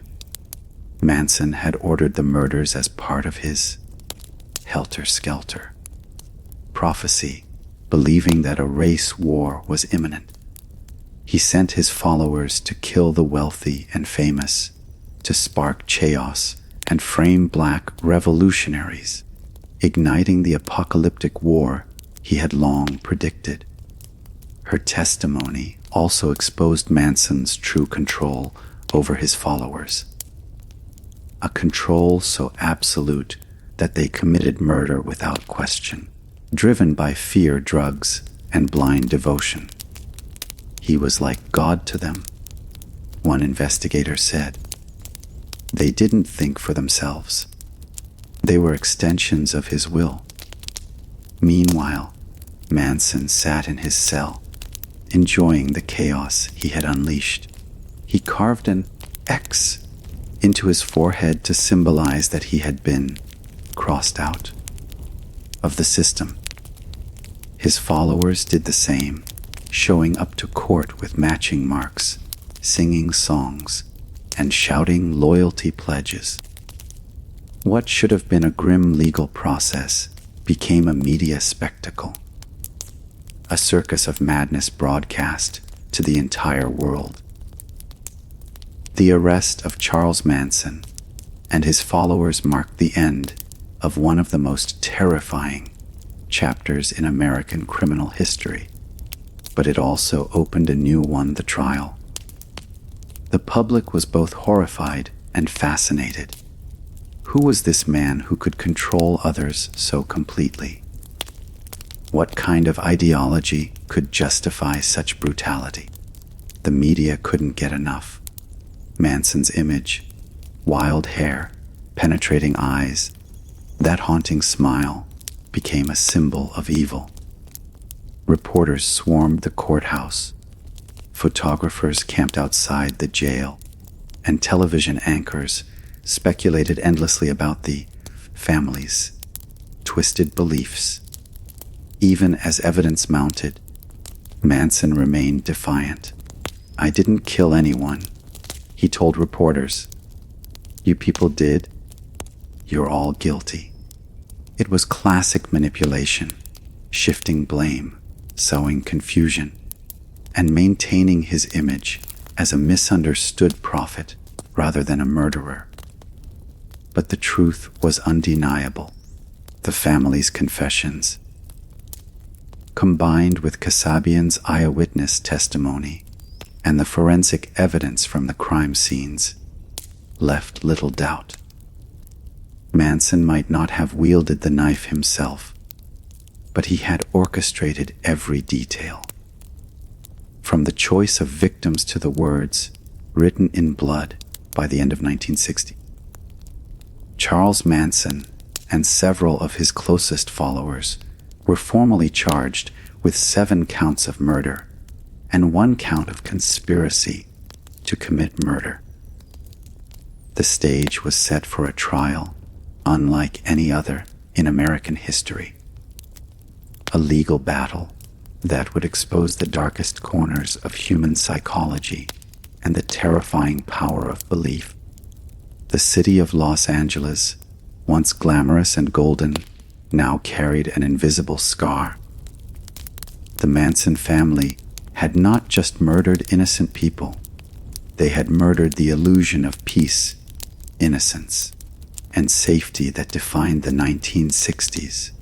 And as the trial loomed, one chilling question remained. Would justice ever be enough to contain the evil that Charles Manson had unleashed? By the start of 1970, the name Charles Manson had become synonymous with evil. The United States watched in disbelief as news broke that a scruffy ex-convict and his followers were responsible for the most shocking murders in Hollywood history. But no one could have predicted what would happen next. A trial that would blur the line between justice and theater, sanity and madness, cult and courtroom. The Los Angeles County Hall of Justice became the stage for what journalists soon called the trial of the century. On one side stood the prosecution, led by Deputy District Attorney Vincent Bugliosi, determined, methodical, and fiercely intelligent. On the other side sat Manson, grinning, whispering to his followers, and playing to the cameras like a rock star. His female disciples, Susan Atkins, Patricia Krenwinkel, and Leslie Van Houten, followed his every move, mirroring his gestures, smiling when he smiled, and carving identical X into their foreheads to show their devotion. From the very first day, the atmosphere was electric and unsettling. Reporters packed every seat, sketch artists filled the aisles, and television crews waited outside for any glimpse of Manson or his girls.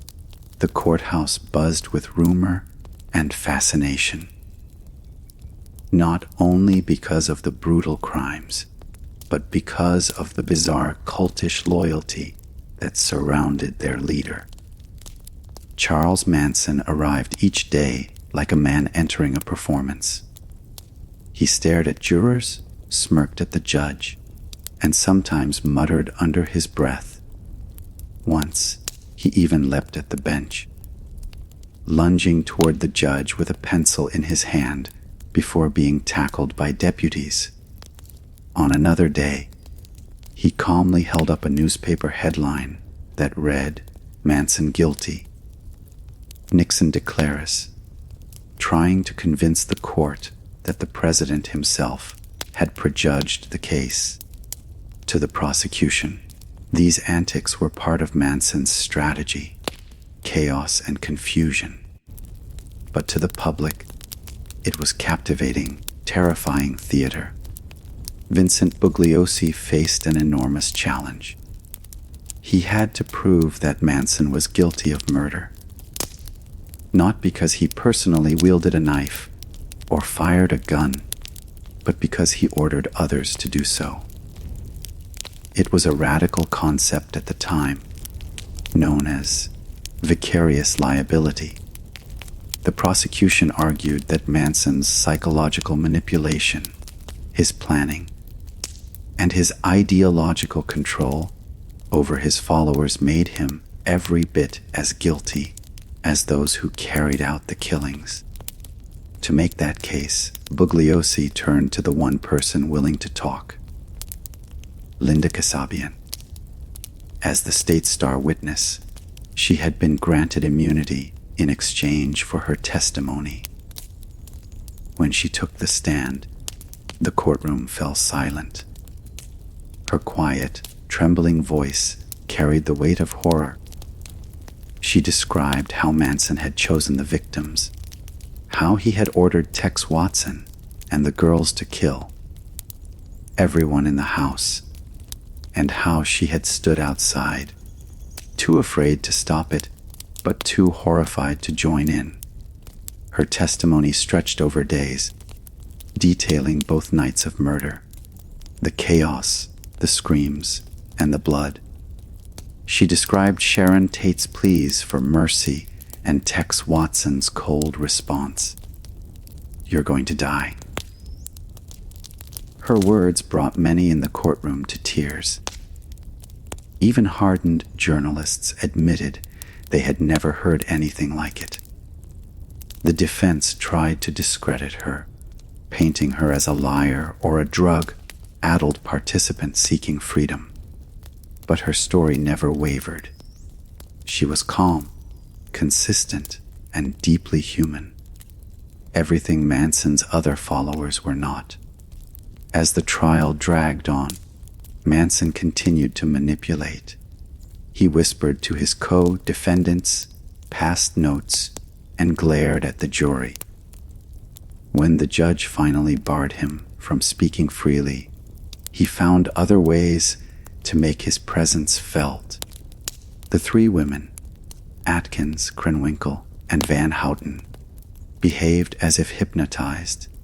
They giggled during testimony, sang outside the courtroom, and parroted Manson's words when questioned.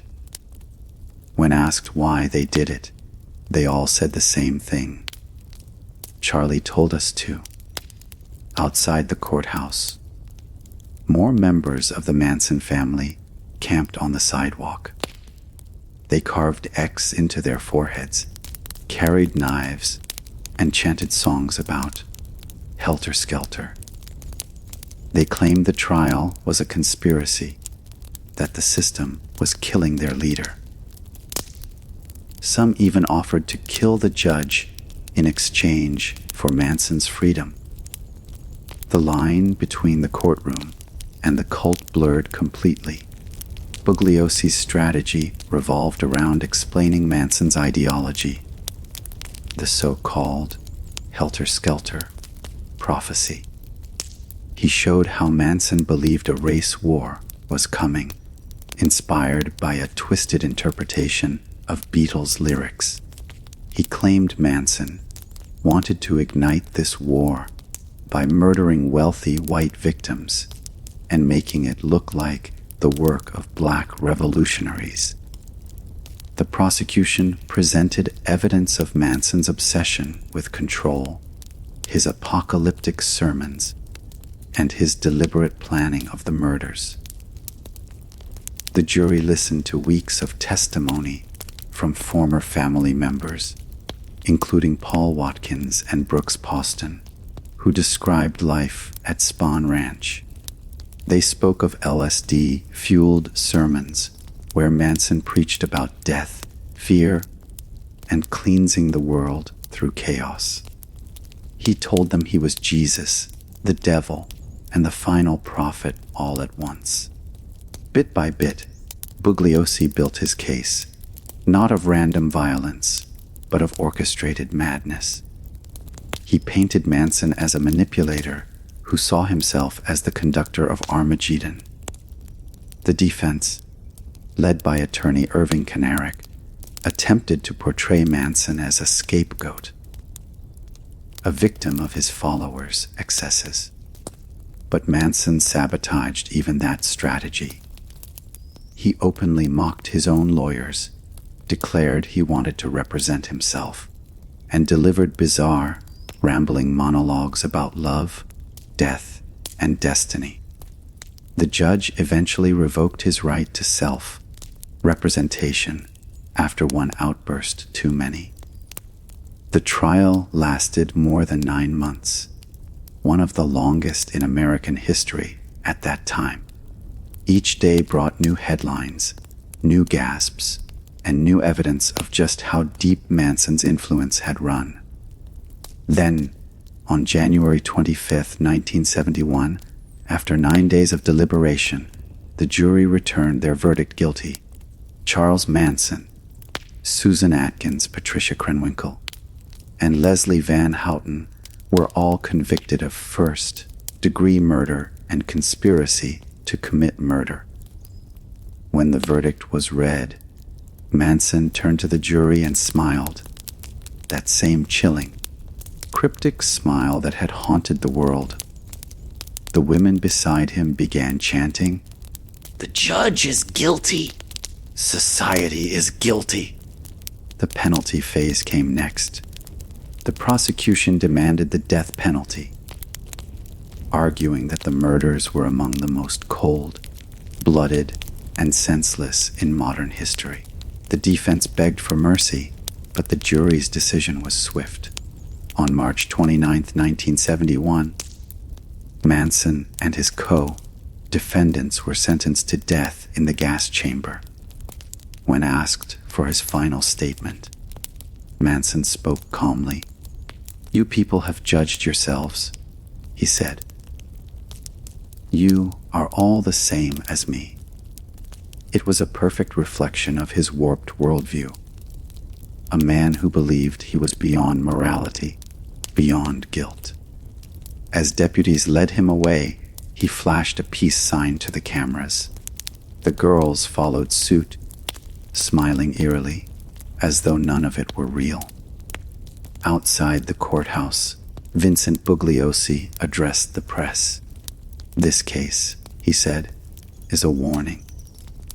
When we allow a man like Manson to manipulate others, to kill in the name of madness, it shows us how fragile civilization truly is." The trial was over, but its echoes would last for decades. The Manson family had not only murdered their victims, they had murdered the last illusions of innocence in 1960s America. The counterculture dream of peace and love was gone. What remained was fear, and the haunting truth that one man's delusion could turn idealism into horror. When the verdict was announced in early 1971, America exhaled. But it wasn't relief that filled the air. It was disbelief. The murders were over. The killers were behind bars, and yet the shadow of Charles Manson lingered everywhere. His wild-eyed face stared from magazine covers, television screens, and front pages around the world. He wasn't just a criminal now. He had become a symbol, a dark reflection of a generation that had lost its way. In many ways, the trial had only amplified Manson's power. The phrase, "Helter Skelter," taken from a Beatles song, entered the cultural lexicon, no longer associated with pop music, but with apocalyptic violence and cult madness.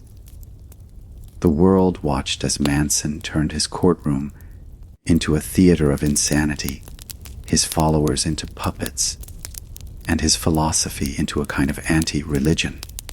Even behind bars, his myth was growing. Journalists, sociologists, and psychologists all wanted to understand how it had happened. How could one man, a failed musician and career criminal, manipulate young, intelligent people into committing such unthinkable acts? The answer, as investigators and experts would later explain, lay in Manson's understanding of control, fear, and identity. Manson was a master manipulator. He knew how to find broken souls, people searching for love, family, and meaning, and give them a sense of belonging. He stripped them of individuality, replacing it with a new identity rooted in submission to him. He used LSD, repetition, and isolation to reprogram their minds.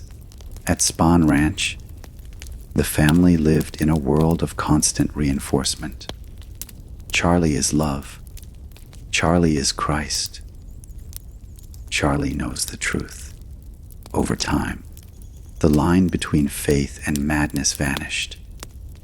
But beyond the psychology, there was something deeply cultural about Manson's hold.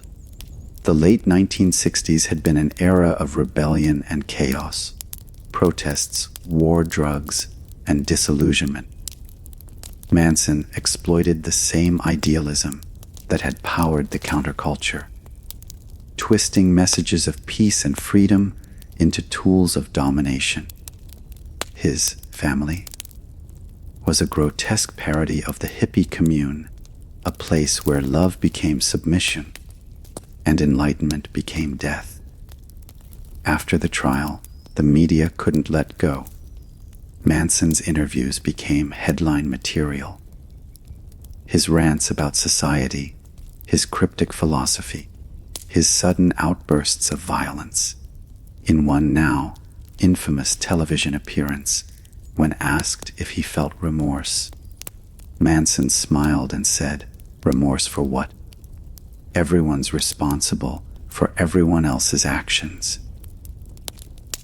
It was chilling because it was empty. A man playing with the world's attention, feeding off it like oxygen. Vincent Bugliosi, the prosecutor who had secured the convictions, published a book in 1974 titled Helter Skelter. It became the best-selling true crime book of all time. The public devoured it, eager to understand the madness they had witnessed. But in doing so, they turned Manson into something even he hadn't expected, a myth. In prisons across America, his image began to appear in graffiti. Rock bands used his face on album art. Underground magazines printed his quotes like philosophical riddles. Some fringe groups even adopted his rhetoric, seeing him as a prophet of chaos rather than a murderer. It was disturbing, but it revealed something fundamental. People weren't just horrified by Manson. They were fascinated by him. He represented the ultimate rebellion, the rejection of every norm and value that society held sacred. To many, he was a monster. To a few, he was a symbol of freedom taken to its most destructive extreme. Even in prison, Manson maintained his following. Letters poured in daily from curious teenagers, academics, and even admirers who wanted to join his family. He responded to many of them, weaving new philosophies out of recycled lies. He spoke about the environment, about society's corruption, about cosmic balance, always circling back to the same idea that the world was doomed and only he saw the truth. The California prison system, aware of his influence, kept him isolated for years at a time. But Manson thrived in isolation. He saw it as proof that the world feared him, validation of his importance. Guards described him as unpredictable, one moment charming and articulate, the next violent and menacing. Meanwhile, the rest of the family began to face their own realities. Susan Atkins, once proud of her crimes, began expressing regret in later years, becoming a born-again Christian before her death in 2009.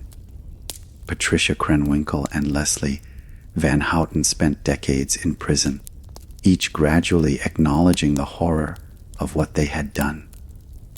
Van Houten, who was only 19 at the time of the murders, would eventually be granted parole More than 50 years later, others never renounced Manson. Lynette Squeaky, from one of his most devoted followers, who hadn't participated in the killings, remained loyal long after his imprisonment. In 1975, she attempted to assassinate President Gerald Ford, claiming she wanted to protect the environment, an act she believed was in line with Manson's teachings. She was caught and imprisoned, another tragic echo of his lasting influence. The cultural shockwaves extended far beyond California. The Manson murders marked a symbolic end to the 1960s. The summer of love was dead, replaced by paranoia and cynicism. Where the decade had once celebrated liberation, now it whispered about control and manipulation. Even Hollywood, the scene of the crime, changed. The glamorous openness of the era gave way to locked gates, private security, and fear of outsiders. In the decades that followed, Charles Manson's image would reappear again and again. In documentaries, films, books, songs, and even fashion. Directors like Quentin Tarantino, artists like Marilyn Manson, and countless others referenced him as a symbol of the darkness that lurked beneath America's idealism.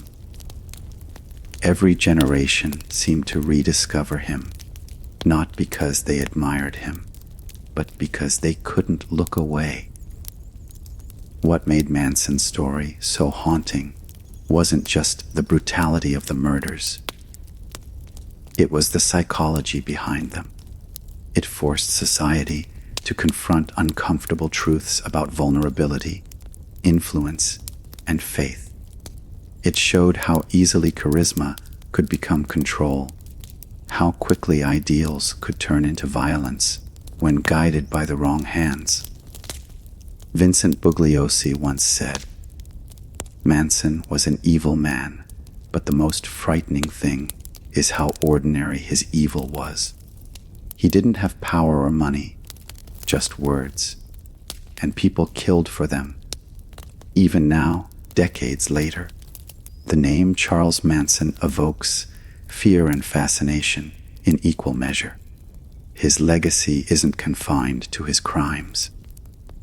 It lives in every study of cult psychology, every cautionary tale about manipulation, every reminder of how easily the human mind can be led astray. The Helter Skelter he predicted never came to pass. The race war, the apocalypse, the revolution, they were all delusions. But in another sense, Manson did achieve what he wanted most: immortality. His name, his crimes, and his ideology became etched into history, forever linked to the end of innocence in America. The world had stared into the abyss, and the abyss had smiled back when the heavy steel doors of California State Prison slammed shut behind Charles Manson in 1971. Most people assumed his story had ended. The public wanted to forget him, to let time erase his name. But Manson had no intention of fading away. Prison for him wasn't punishment. It was a new stage, a stage with a captive audience. Inside, he remained exactly who he had always been: manipulative, magnetic, unpredictable. From his first day in custody, guards noticed the same strange charisma that had once drawn followers to Spawn Ranch. Inmates watched him carefully, some out of fear, others out of fascination. Manson didn't have weapons or freedom anymore, but he still had his words, and in the rigid world of prison life, words could be more dangerous than knives. He called himself the universal soul, claiming that confinement couldn't stop his message. His new audience became the prison system, the guards, the psychologists, and the endless stream of reporters and students who wrote to him, begging for insight into his twisted philosophy. Manson responded to many of them, sometimes scribbling cryptic letters, sometimes sending recordings of his voice, part prophecy, part madness. The media's fascination never really ended. Every few years, Manson would resurface on television, wild-eyed, ranting about society, chaos, and the destruction of humanity. In one chilling interview from the 1980s, he declared, "I'm already dead. I'm just waiting for the world to catch up." His words were half poetry, half warning, and viewers couldn't look away. To prison officials, he was a security nightmare. Manson wasn't just another inmate. He was a celebrity criminal with a devoted fan base. The prison mailroom received thousands of letters each month, some from journalists seeking interviews, others from people who claimed to love him. There were young women who tattooed his name on their bodies, men who copied his swastika scar, and musicians who quoted his lyrics. Authorities feared that Manson might rebuild his cult from behind bars. And in a sense, he did.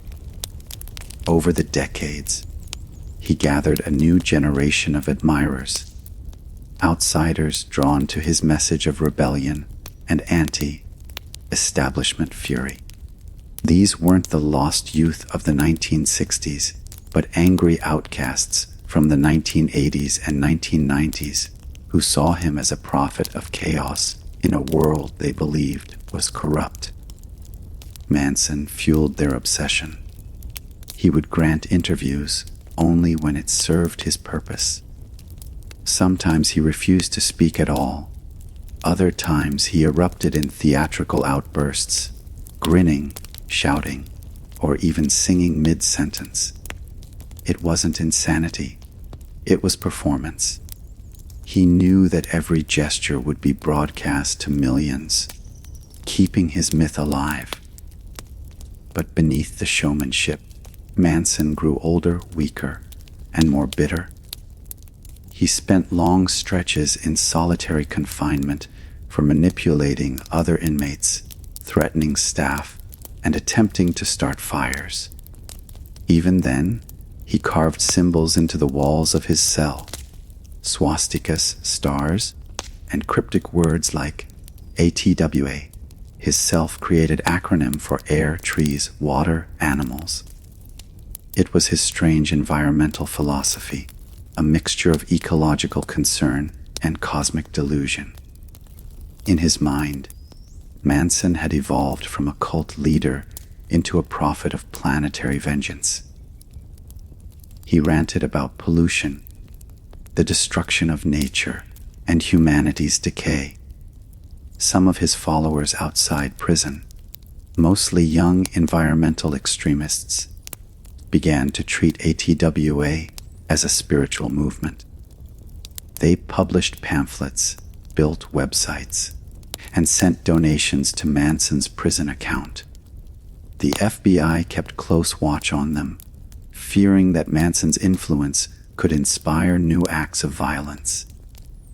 Thankfully, none of his followers ever reached the same level of danger as the original family, but the obsession persisted.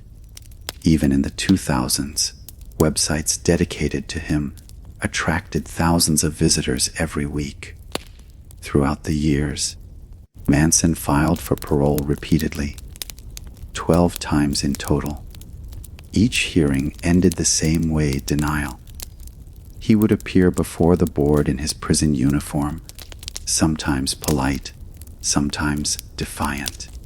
When asked about remorse, he would smirk or speak in riddles. Once, he told the panel, "What would sorrow do for me? You people made me what I am, His words sealed his fate. No one was willing to take the risk of releasing a man who still glorified control, violence, and chaos. His health began to decline in the late 2000s. He was transferred between prisons multiple times due to security concerns and medical needs. Yet even as his body weakened, his legend grew stronger. Documentaries, podcasts, and books continued to retell the story of the Manson family. Each generation rediscovering the horror, each fascinated by how easily one man could twist reality.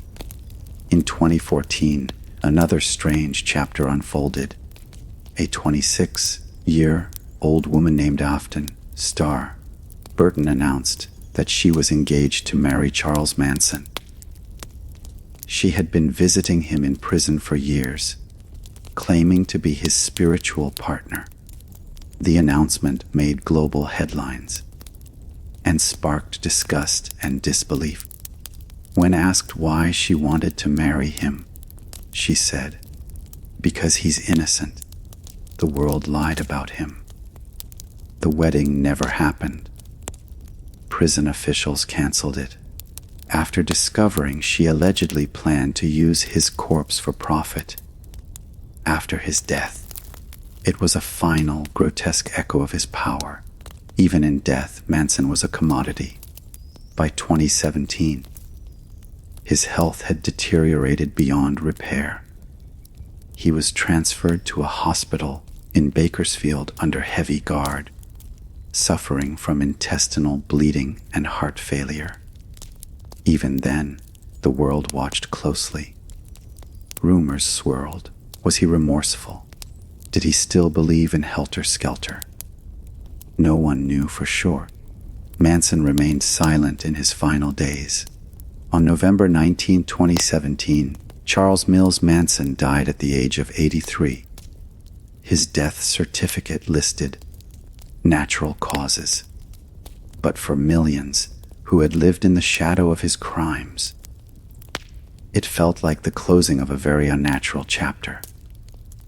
His body became the center of one last controversy. Former followers, alleged family members, and even strangers claimed rights to his remains. It took months of legal battles before his body was finally cremated, his ashes scattered in an undisclosed location. But even in ashes, Manson refused to disappear. His name lived on, in films, in music, in nightmares, in death. Charles Manson achieved the twisted immortality he had always craved. His face still haunts pop culture, a reminder of how easily faith can be corrupted and how charisma can destroy.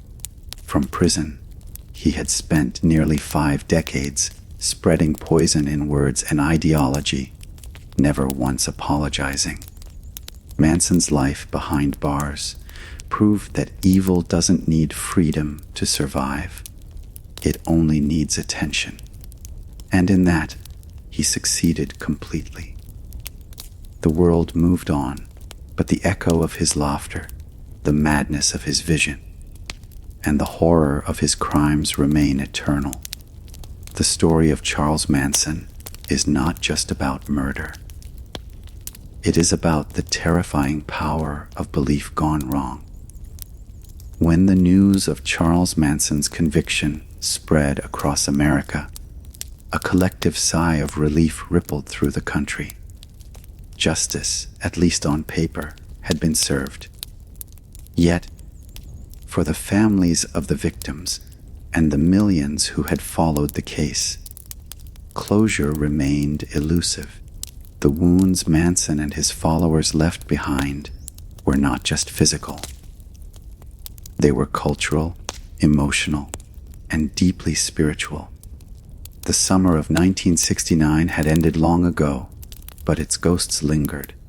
For Sharon Tate's family, every newspaper headline, every re-airing of the crime scene photographs was a reopening of a wound that refused to heal. Sharon's mother, Doris Tate had once been a quiet homemaker. After the murders, she transformed into an advocate for victims' rights. Her grief became fuel for activism.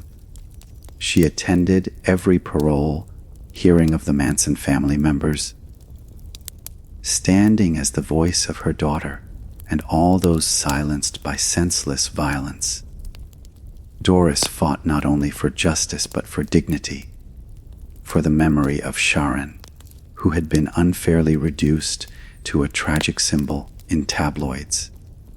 She wanted the world to remember her daughter not as a victim, but as a talented actress, a loving wife, and a woman full of life and dreams. When Doris passed away in 1992, her daughter Deborah Tate took up the torch, continuing the fight to keep Manson's followers behind bars. Deborah's presence at each parole hearing became a symbol of endurance, a reminder that time might dull pain, but it never erases it. Other families were just as scarred. Abigail Folger's relatives struggled to reconcile the brutality of her death with her reputation as a gentle, idealistic woman devoted to social causes. The LaBianca family was forever haunted by the brutality of the killings.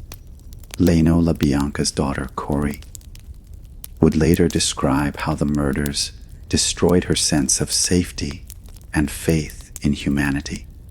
She said that even decades later, she could still hear echoes of fear every time the case was mentioned. And yet, while the victims' families grieved, the media couldn't resist the spectacle. The Manson family murders had become more than a crime. They had become an American myth. Books, films, and documentaries were made again and again, often sensationalizing the story and glamorizing the very man who had orchestrated the terror. Hollywood, ironically, couldn't let go of the Hollywood tragedy. The result was a strange cultural paradox. The more time passed, the more Manson's image grew. He became a symbol of evil, but also a fascination. His face, wild eyes, tangled beard, and carved swastika became an icon of chaos. For musicians, artists, and filmmakers, Manson represented the collapse of the idealistic 1960s. He was the shadow that destroyed the peace and love illusion of the hippie generation. In the years that followed, survivors tried to rebuild their lives. Roman Polanski, shattered by Sharon's death, threw himself into his work. His later films often carried dark, paranoid tones, reflections of the trauma he had endured. He never fully recovered. His grief and guilt became lifelong companions. As the decades passed, the Manson family story began to shift in public perception. What had once been pure horror now became a study in psychology, sociology, and cult behavior. Academics examined the case as a window into manipulation, groupthink, and the vulnerability of human faith. The Manson family was no longer just a murder cult. It was a case study in how ideology can destroy individuality. Yet, for those who lived through that time, the fear was never theoretical. Los Angeles residents still remembered locking their doors at night for the first time. The illusion of safety had been shattered. Before Manson, people believed evil had a face, a stranger in the dark, a criminal from the margins. But Manson showed America something far more disturbing, that evil could smile, sing, and speak of love while plotting death. Even in the decades after the murders, every parole hearing reignited old terror. When Patricia Krenwinkel, Leslie Van Houten, and others sought release. The families of victims once again faced the cameras, pleading for the justice system not to forget. Some of the Manson followers showed remorse. Others remained eerily loyal to their father. Each hearing reminded the public of how deeply Manson's influence had penetrated their souls, and so the cultural wound remained open. Each generation rediscovered the story, drawn to its haunting blend of celebrity, madness, and murder, in music, literature, and film. Manson's shadow stretched far beyond his life. Artists from punk bands to filmmakers used his name as shorthand for rebellion or insanity, often forgetting that behind the myth were real victims, real blood, real screams, real lives lost. But amid the noise, something positive emerged: a movement for victims' rights. The pain of families like the Tates and the LaBiancas inspired legislative change. Their advocacy helped shape laws that gave victims and their families the right to speak at parole hearings, to be notified of releases, and to have a voice in the justice process. In this way, from unimaginable tragedy, some light managed to break through. By the 1990s and early 2000s, the surviving family members had aged into old convicts. The once youthful faces that had smiled in court now showed wrinkles and regret. Susan Atkins, once one of Manson's most zealous followers, died in prison in 2009, still haunted by her past. Leslie Van Houten remained incarcerated until 2023, when she was finally paroled. A decision that reignited national debate about forgiveness, rehabilitation, and the limits of punishment. For many, it didn't matter how much time had passed. The Manson murders were not simply crimes. They were cultural scars, the moment innocence died in America. Each anniversary, true crime documentaries and podcasts retold the story, sometimes with reverence, sometimes with morbid fascination. And yet, beneath it all, the same unanswerable question remained. How could ordinary people fall so completely under the spell of a man like Manson?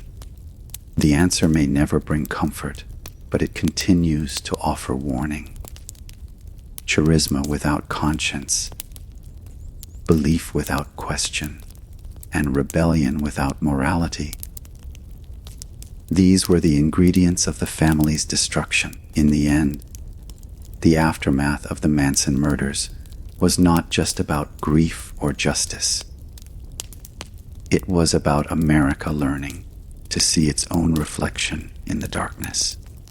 It forced a generation to confront the fragility of faith, the ease of manipulation, and the terrifying power of ideology.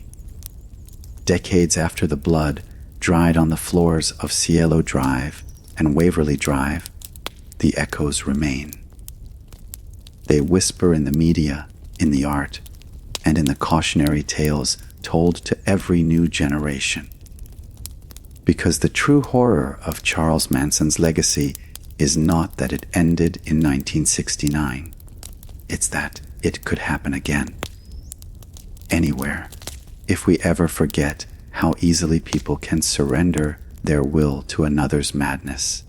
When the trial of Charles Manson and his followers began in June 1970, the world braced itself for a spectacle. And that's exactly what it got.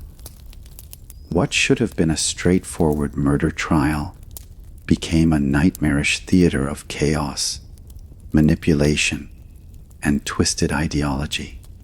It was, in every sense, the trial of the century, a surreal collision between law, insanity, and the dark underbelly of America's counterculture. At the center of it all sat Charles Manson, small in stature but commanding in presence. With his piercing eyes, unkempt beard, and swastika carved into his forehead, he looked less like a defendant and more like an omen. Every move he made, every glance, every smirk seemed calculated. He wasn't there to defend himself. He was there to perform. The courtroom in Los Angeles County was transformed into a media circus.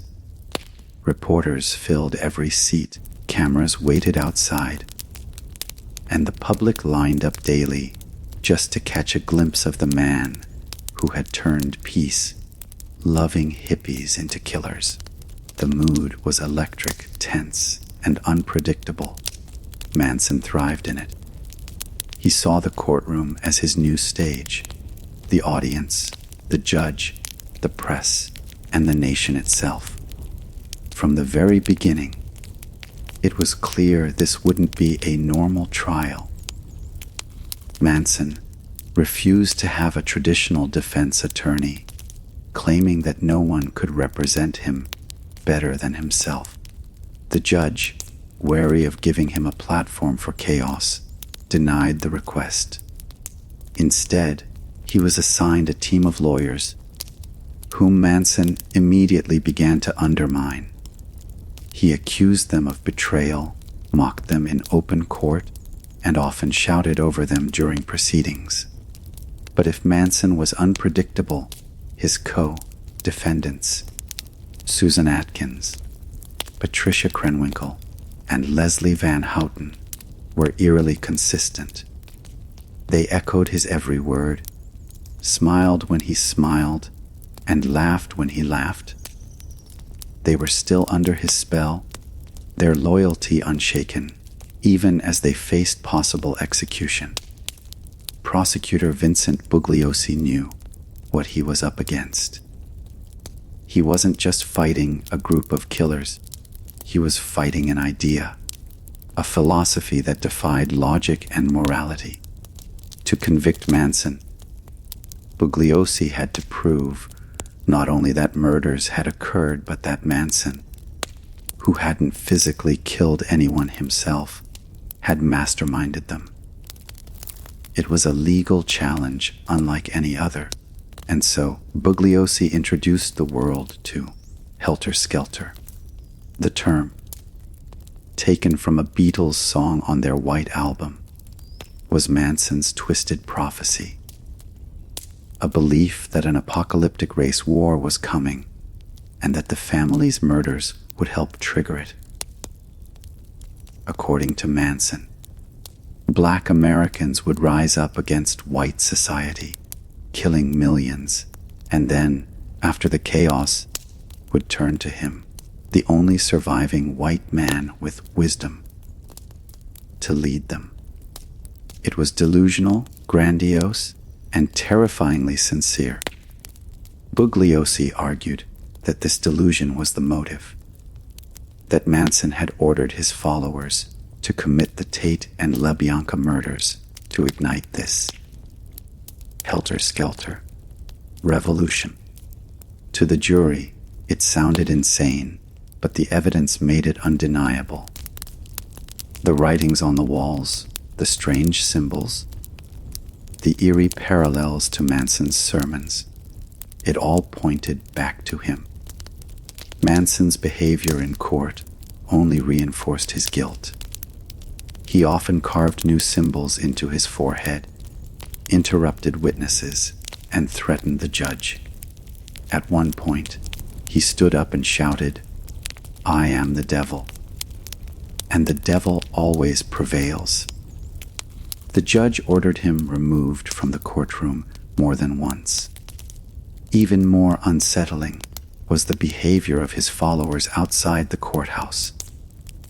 A group of women, shaved, headed, and devoted, camped on the steps every day, chanting Manson's name, singing songs, and carving X into their foreheads in solidarity with their leader.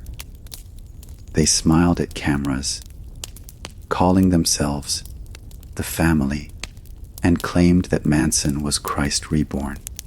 The spectacle only deepened the public's horror. Inside the courtroom, testimony after testimony painted a picture of psychological domination. Linda Kasabian, one of the family members who had been present during the murders but did not kill, became the star witness for the prosecution. Her trembling voice recounted the events of August 8 to 9, 1969, in chilling detail: the laughter, the blood, the commands.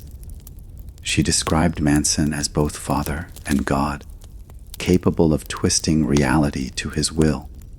Her testimony broke the spell for many who still viewed Manson as an anti-establishment hero. The world finally saw him for what he was: not a visionary, not a guru, but a manipulator who had used love and fear to destroy lives. The defense, meanwhile, tried to argue insanity and spiritual misguidance.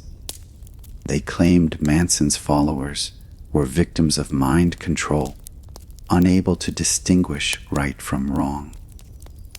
But the prosecution countered with a devastating argument.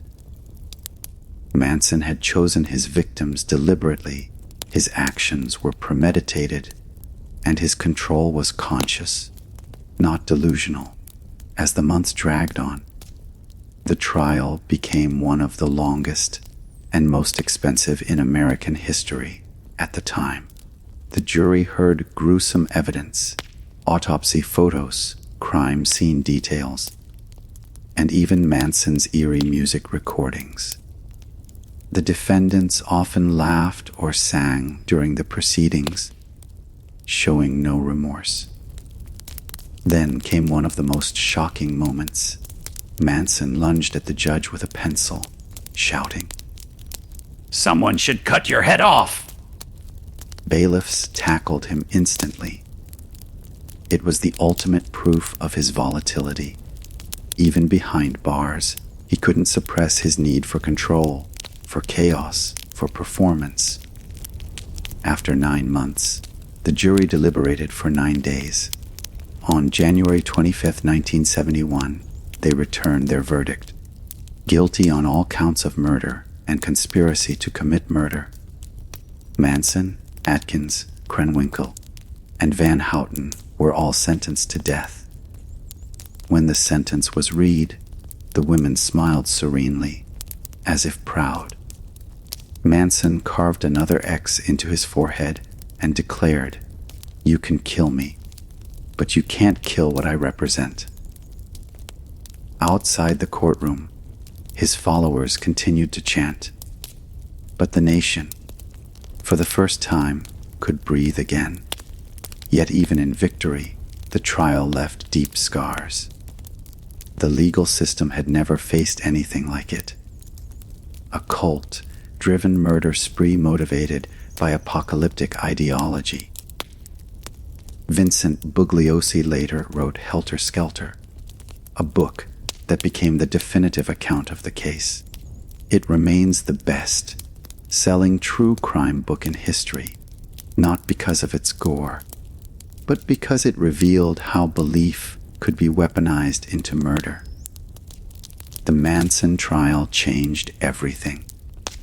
It forced America to confront the limits of freedom, the vulnerability of youth, and the terrifying power of persuasion. It showed that evil doesn't always come with fangs and fire.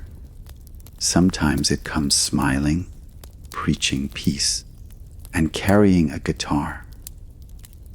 The courtroom had become a stage for Manson's madness, but in the end, it also became the place where his illusion of power was finally shattered. The law had spoken, and for once, the chaos was silenced, at least for a time. When the jury's verdict was read in that packed Los Angeles courtroom, guilty on all counts, it was more than a legal judgment. It was a moral reckoning. The public, exhausted after months of macabre testimony and bizarre headlines, finally exhaled. The nightmare of the Manson family seemed to be ending. But for those who had witnessed the trial up close, it felt less like closure and more like staring into an abyss that refused to blink. Charles Manson, his eyes blazing with defiance, took the verdict as a coronation rather than a condemnation. "You can't convict me," he sneered. "I'm just a reflection of you." It was the kind of statement that summed up his twisted philosophy, a defiant mirror held to society's darkness. He believed himself to be beyond guilt or innocence, beyond human law. For him, the trial was theater, and his conviction was the final act of a performance he had directed from start to finish. When the sentence was handed down, death in the gas chamber, Manson grinned. His followers, seated beside him, smiled too. They had accepted his promise that death was not the end but a rebirth. To them, execution was a gateway to transcendence, a way to join their leader in whatever, Helter Skelter, paradise he envisioned. As the court clerk read the penalty, Susan Atkins whispered, "Better than living without Charlie." Outside, however, the reaction was vastly different. America cheered. For months, the nation had been gripped by fear of copycat killers, of cults, of the idea that ordinary young people could be turned into monsters. The death sentences were seen as a warning, a declaration that even in the age of chaos, justice could still prevail. In 1971, Manson and the women were transferred to California's death row. There, they lived in small, stark cells, awaiting their fates. But the story took a dramatic turn the following year when the California Supreme Court temporarily abolished the death penalty. Overnight, their sentences were commuted to life imprisonment. The gas chamber that had awaited them went silent, and Manson's life, along with those of his disciples, was spared. For some, this was an outrage. Families of the victims were devastated. The thought of Manson and his killers living out their days, breathing the same air as their victims' loved ones, felt like an injustice too cruel to bear. Yet the law was the law, and now Manson would live, though in a cage, at first.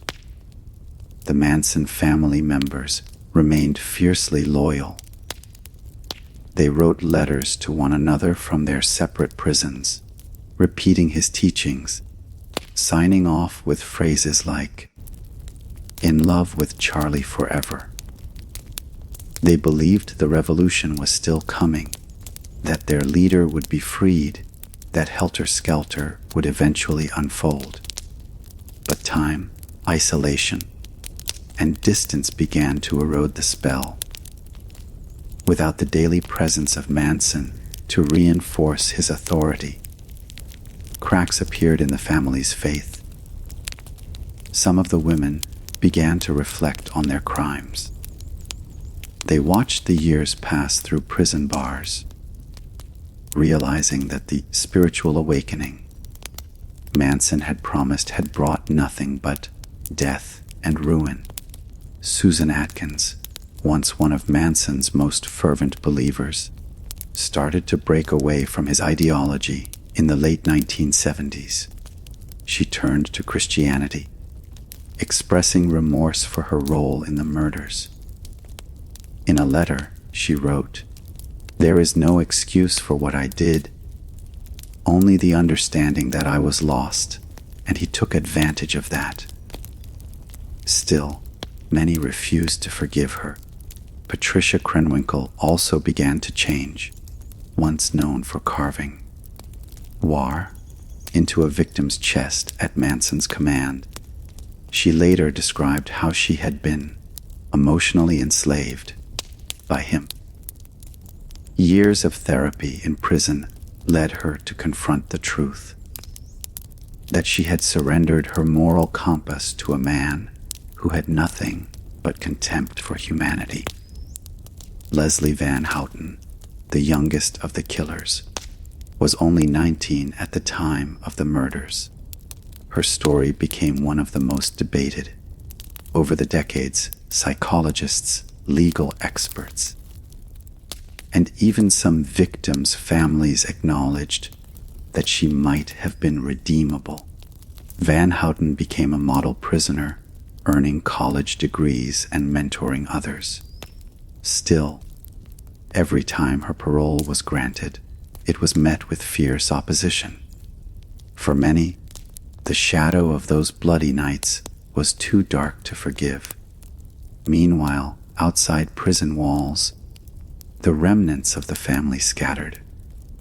Some tried to build new lives under assumed names.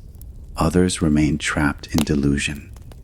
Lynette Squeaky, from one of Manson's most devoted followers, who hadn't participated in the murders, famously tried to assassinate President Gerald Ford in 1975 to draw attention to Manson's environmental message. Her gun jammed, and she was arrested immediately. Even in her failure, she demonstrated how deeply Manson's manipulation had taken root. In prison, Manson continued to play the role of a messiah. He received thousands of letters from young admirers, journalists, and thrill seekers. Some wanted interviews, others professed devotion. For them, Manson was not a killer, but a symbol of rebellion, of anti-establishment rage, of society's hypocrisy. He thrived on their attention, never showing remorse, never admitting fault. He filled his days with rambling monologues, strange artwork, and cryptic writings about ATWA, his self-styled religion focused on air, trees, water, and animals. He blended environmentalism with apocalyptic prophecy, calling himself the protector of the earth. To those who studied him, it was simply another manipulation, a new mask for the same madness. But outside, the world was changing. The counterculture had faded. The idealism of the 1960s had given way to cynicism. And Manson's message of chaos now looked pathetic rather than powerful. The family that had once terrified America had become a footnote in history, their influence diluted by time. Still, the Manson name refused to die. Every few years, new documentaries, books, and films resurrected his image, each trying to understand how such a man could wield such control. In every retelling, the same themes emerged: charisma, control, vulnerability, and the danger of surrendering one's will to another. For the victims' families, there was no forgetting. Every parole hearing reopened old wounds. Doris and Deborah Tate attended each one, staring into the faces of the women who had slaughtered their loved ones. Their presence ensured that justice remained visible, that the world would never forget what had been taken from them. By the 1980s and 1990s, the Manson family had withered into memory, their once vibrant energy reduced to aging convicts behind bars. The youth, the drugs, the false promises of spiritual awakening, all gone. What remained were regrets, interviews filled with tears, and endless questions about how it all went so wrong. Manson himself grew frail but never repentant. he continued to rant about his cosmic vision, insisting that his ideas had been misunderstood. "I never told anyone to do anything," he said in one interview, his eyes glinting with that same unnerving conviction. "They did what they wanted. I just showed them the mirror." The fall of the family was complete. What had once been a movement of blind devotion ended as a cautionary tale of manipulation, madness, and moral decay. Death row had not destroyed Manson, it had contained him. But his ideology, the belief that one man could play God over others, left scars that no sentence could ever erase. In the end, the gas chamber's silence was not mercy. It was irony. The man who once claimed to control life and death was now doomed to live out his days watching his power fade, his followers age, and his legacy rot from within. The family had become what they once despised, forgotten, irrelevant, ordinary, and that was the truest punishment of all. Even as Charles Manson sat locked away behind the gray walls of Corcoran State Prison, his face never truly vanished from the public eye. His image, wild eyes, tangled beard, the carved swastika on his forehead, became one of the most recognizable symbols of American evil. Every decade seemed to rediscover him, turning his madness into a cultural fascination that refused to fade. Television networks, filmmakers, and journalists all tried to decode the enigma. Who was Manson, really? A prophet of doom, a manipulative sociopath, or a dark reflection of the 1960s failed dream? The more the world tried to forget him, the more it couldn't look away. Documentaries aired regularly, each one promising new insight, but ending the same way, with the haunting reality that Manson had no grand plan, only chaos. Hollywood couldn't resist either. Movies like Helter Skelter and countless dramatizations turned the real life horror into entertainment. The actors who played him studied his voice, his stare, his mannerisms, trying to capture the magnetism that had lured so many. Yet no performance could fully capture the chilling unpredictability of the real man. Manson thrived on that attention. From his prison cell, he gave interviews to anyone who would listen. Rolling Stone, local news anchors, even college film students. His voice, raspy and mocking, echoed through the decades. He would ramble about love, death, war, and nature, his words weaving nonsense and poetry into a hypnotic stream. "I'm nobody," he said in one notorious interview. "I'm a tramp, a hobo, a boxcar, and a jug of wine, and a straight razor if you get too close." It was part truth, part performance. For Manson, notoriety was power. Even behind bars, he had what he'd always craved: control over attention. He had become a brand, a symbol of rebellion for the disillusioned, a dark muse for those fascinated by the macabre. His face appeared on T-shirts, posters, and punk album covers. Bands used his quotes in songs, and some artists even claimed him as a misunderstood visionary. To the victims' families, it was a nightmare that never ended. They watched as their loved one's murderer became a pop culture icon, his name invoked in songs, graffiti, and fashion. The pain of their loss was turned into art, often stripped of its meaning. For them, it wasn't just disrespect. It was erasure. Every time a film or documentary sensationalized Manson, it buried the victims a little deeper.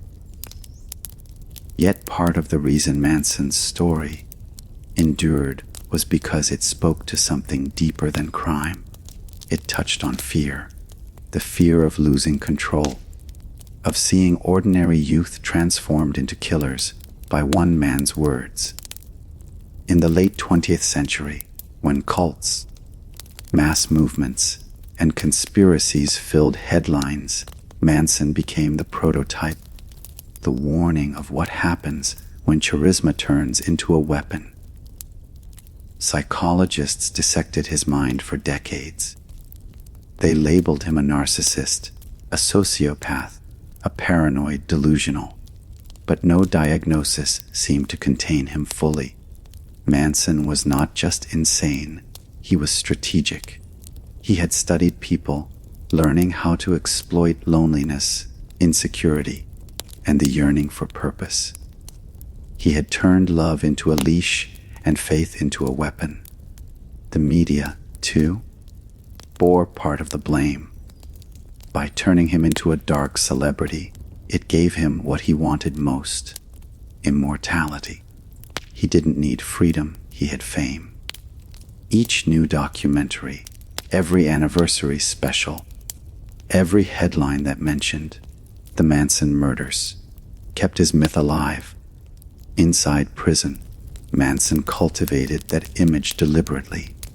He carved symbols into his skin, drew strange art, and made cryptic phone calls. Some inmates feared him, others idolized him. Even young people on the outside, born decades after the crimes, wrote him letters. Some called him Father. Others wanted his autograph. But time is the great eraser. As the years passed, the fascination began to soar. New generations saw Manson less as a rebel and more as a relic, a broken man clinging to the fragments of his own myth. His interviews became rambling, incoherent. His once fiery gaze dulled into the stare of an old man who had spent too long alone. Still, the myth refused to die.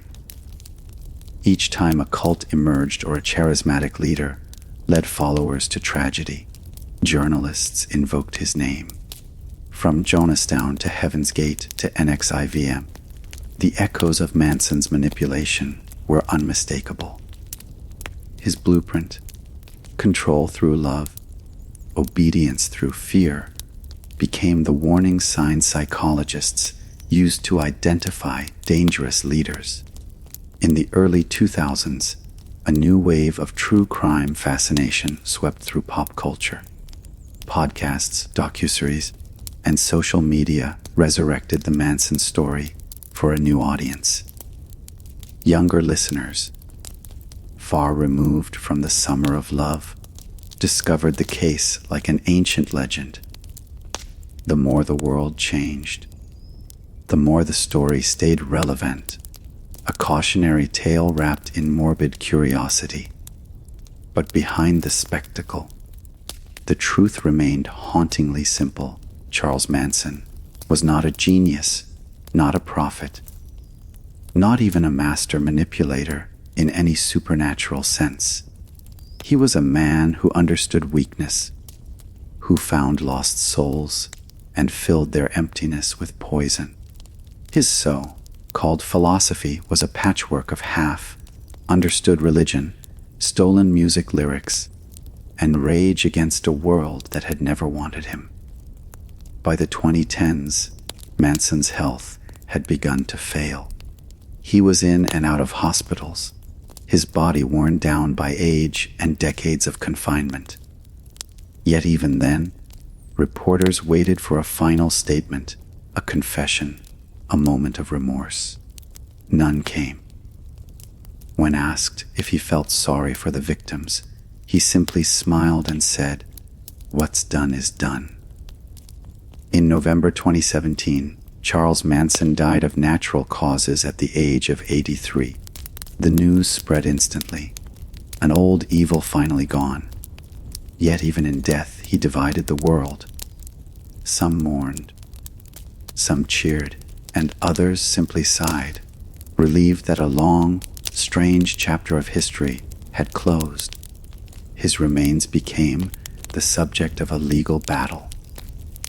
Several people claimed to be his heirs, fighting over his estate, his music rights, even his ashes. It was a grim echo of his life, chaos, conflict, and confusion, right to the very end. But while Manson the man was gone, Manson the myth lived on. His story continued to appear in classrooms, documentaries, and debates about psychology, cults, and morality.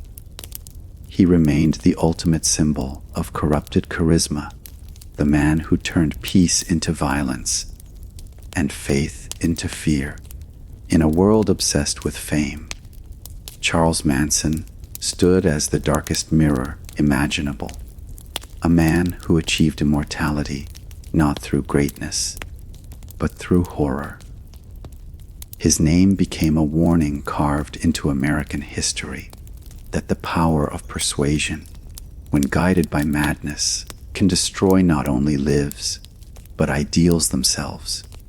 And so, even as the years move forward, his voice still echoes faintly in our collective consciousness.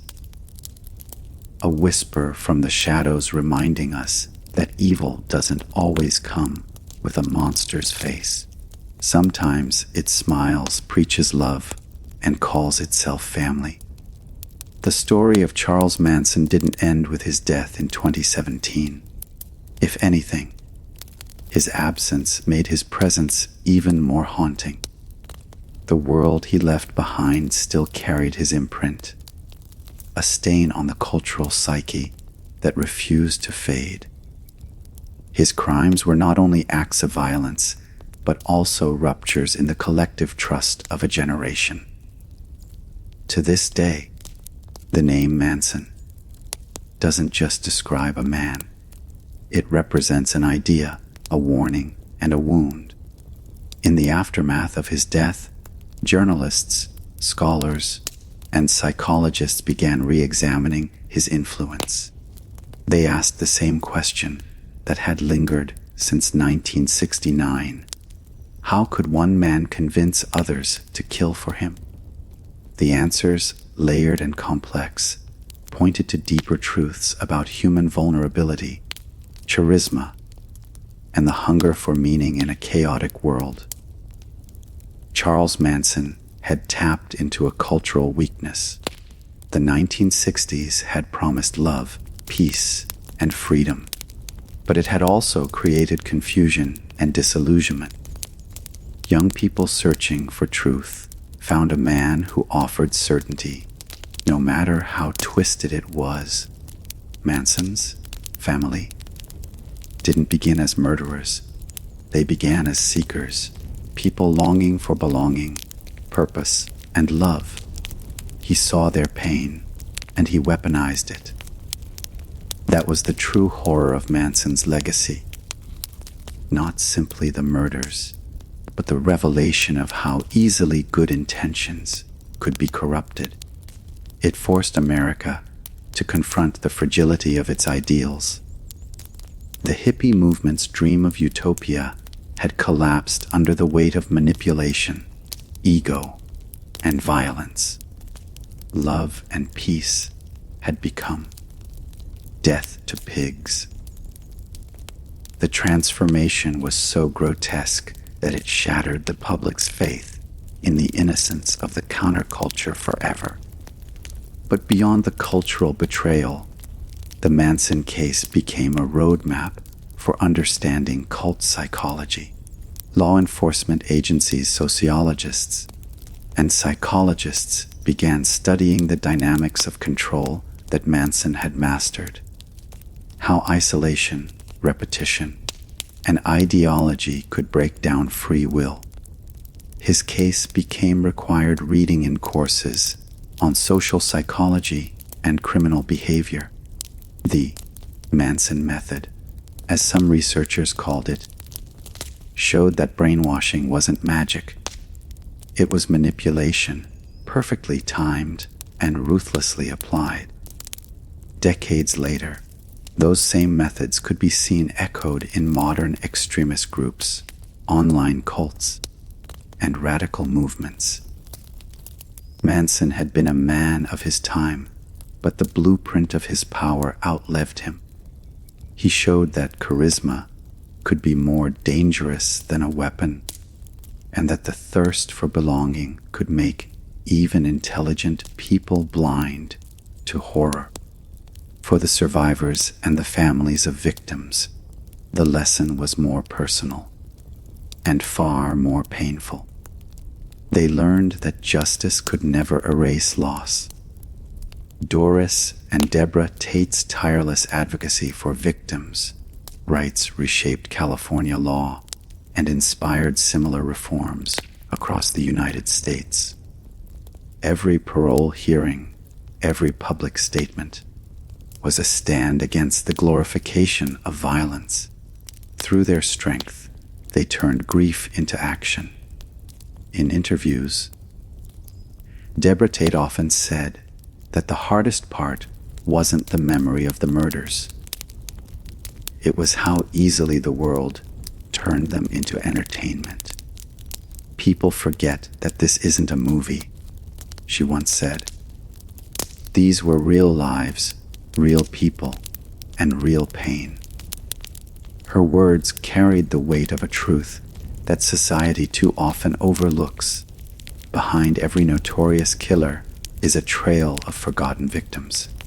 Culturally, the Manson case became a prism through which America viewed itself. The optimism of the 1960s gave way to the cynicism of the 1970s. Trust in institutions, religion, and even love was shaken. The idea that someone could use the language of peace to inspire murder became a warning about the fragility of belief itself. In the years following his death, filmmakers and writers continued to dissect the story, not out of fascination with Manson, but as a mirror for humanity. Why do people still feel drawn to him? Why does evil in the form of charisma intrigue us? The answer lies in the uncomfortable recognition that Manson's manipulation wasn't built on supernatural power. It was built on understanding human nature too well. He knew that people want to be seen, heard, and valued. He offered them that, and then twisted it into control. In many ways, his story became a metaphor for every toxic leader, every manipulative influencer, every person who uses love as a disguise for domination. His legacy forced society to question the thin line between leadership and manipulation, between faith and fanaticism. Even as time moved forward, the family phenomenon continued to echo in new forms. Modern cult leaders like David Koresh, Jim Jones, and Marshall Applewhite all bore shades of Manson's influence.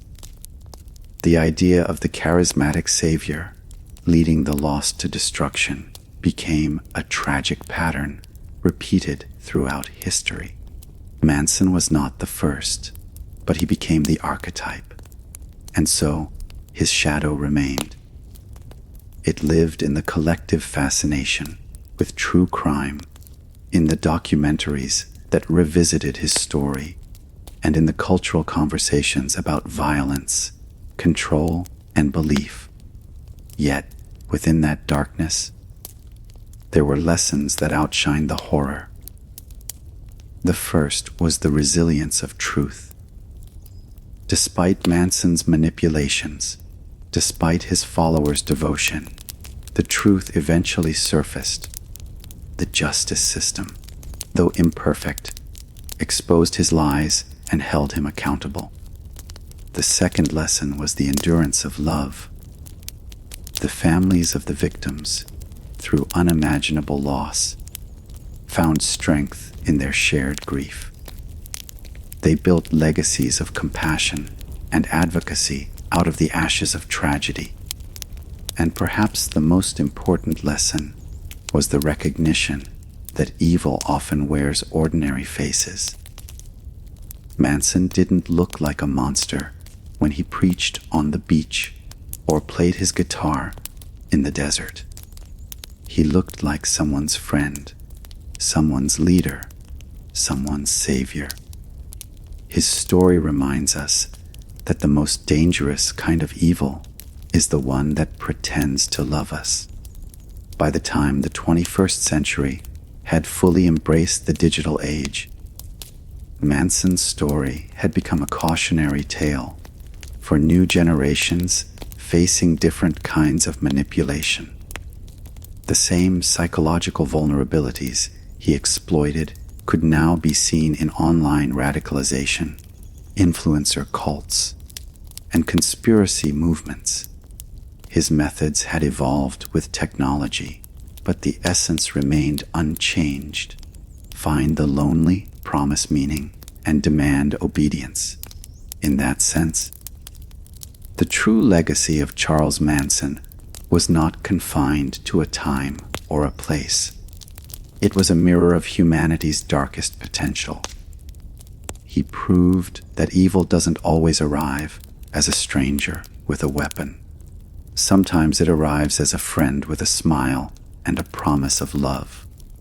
And so, more than 50 years after the Tate-LaBianca murders, America still looks back at that bloody summer of 1969 as a moment when the dream of peace died and reality awoke. The lesson endures not just as a story of horror, but as a warning for the future. Because the true power of Manson's story lies not in remembering his name, but in remembering the cost of forgetting the victims, the manipulation, and the fragility of freedom. The fear he created may never fully vanish, but from it, society learned to look closer, question harder, and never surrender blindly again. More than half a century after the Tate-LaBianca murders, the ghost of Charles Manson continues to drift through modern culture like a dark spirit that refuses to fade into history.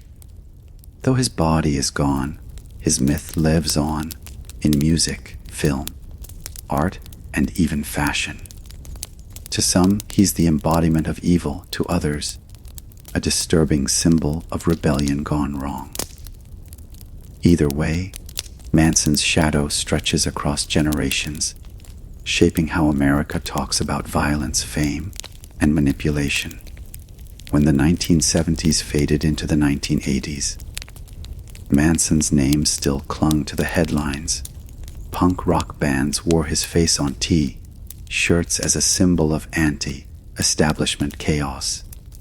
To the underground scene, Manson represented defiance against authority, even though that defiance had led to slaughter. The irony was tragic. Young musicians and fans, born long after the murders, saw him not as a murderer, but as a dark cultural icon, stripped of his crimes and reimagined as a warning, a curiosity, or even a joke. But Hollywood never let go of him either. Films like Helter Skelter, 1976 and 2004, and Quentin Tarantino's Once Upon a Time in Hollywood 29 revisited the story from different angles, sometimes horrifying, sometimes nostalgic.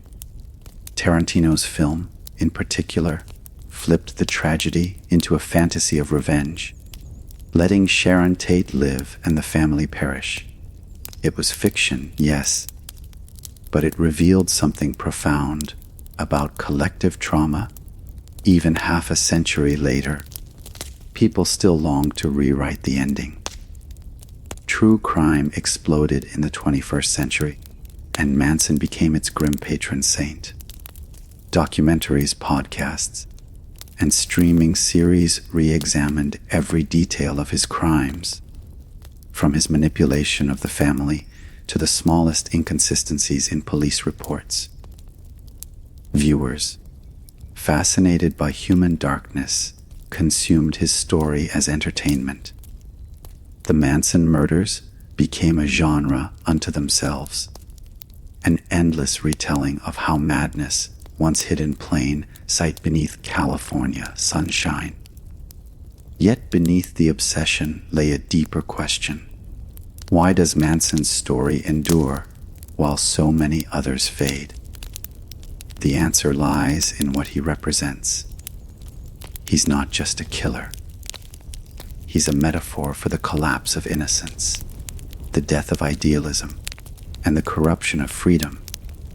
His story marks the end of the 1960s dream.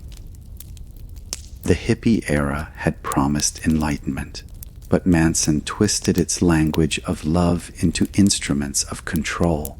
He turned peace into paranoia and community into cult. In that sense, the Manson story isn't just about murder. It's about betrayal. It reminds us that evil doesn't always come in the form of hate. Sometimes it comes disguised as love. That theme has kept his legacy alive because it continues to play out in every generation, from manipulative influencers to modern cult leaders. His methods, charisma, isolation, repetition, are still used today, not only by extremists and abusers, but even by powerful institutions that understand how to command loyalty through fear or devotion. Pop culture also helped immortalize Manson by transforming him into a kind of cautionary celebrity. His image became a visual shorthand for chaos: the swastika, the beard, the wild eyes.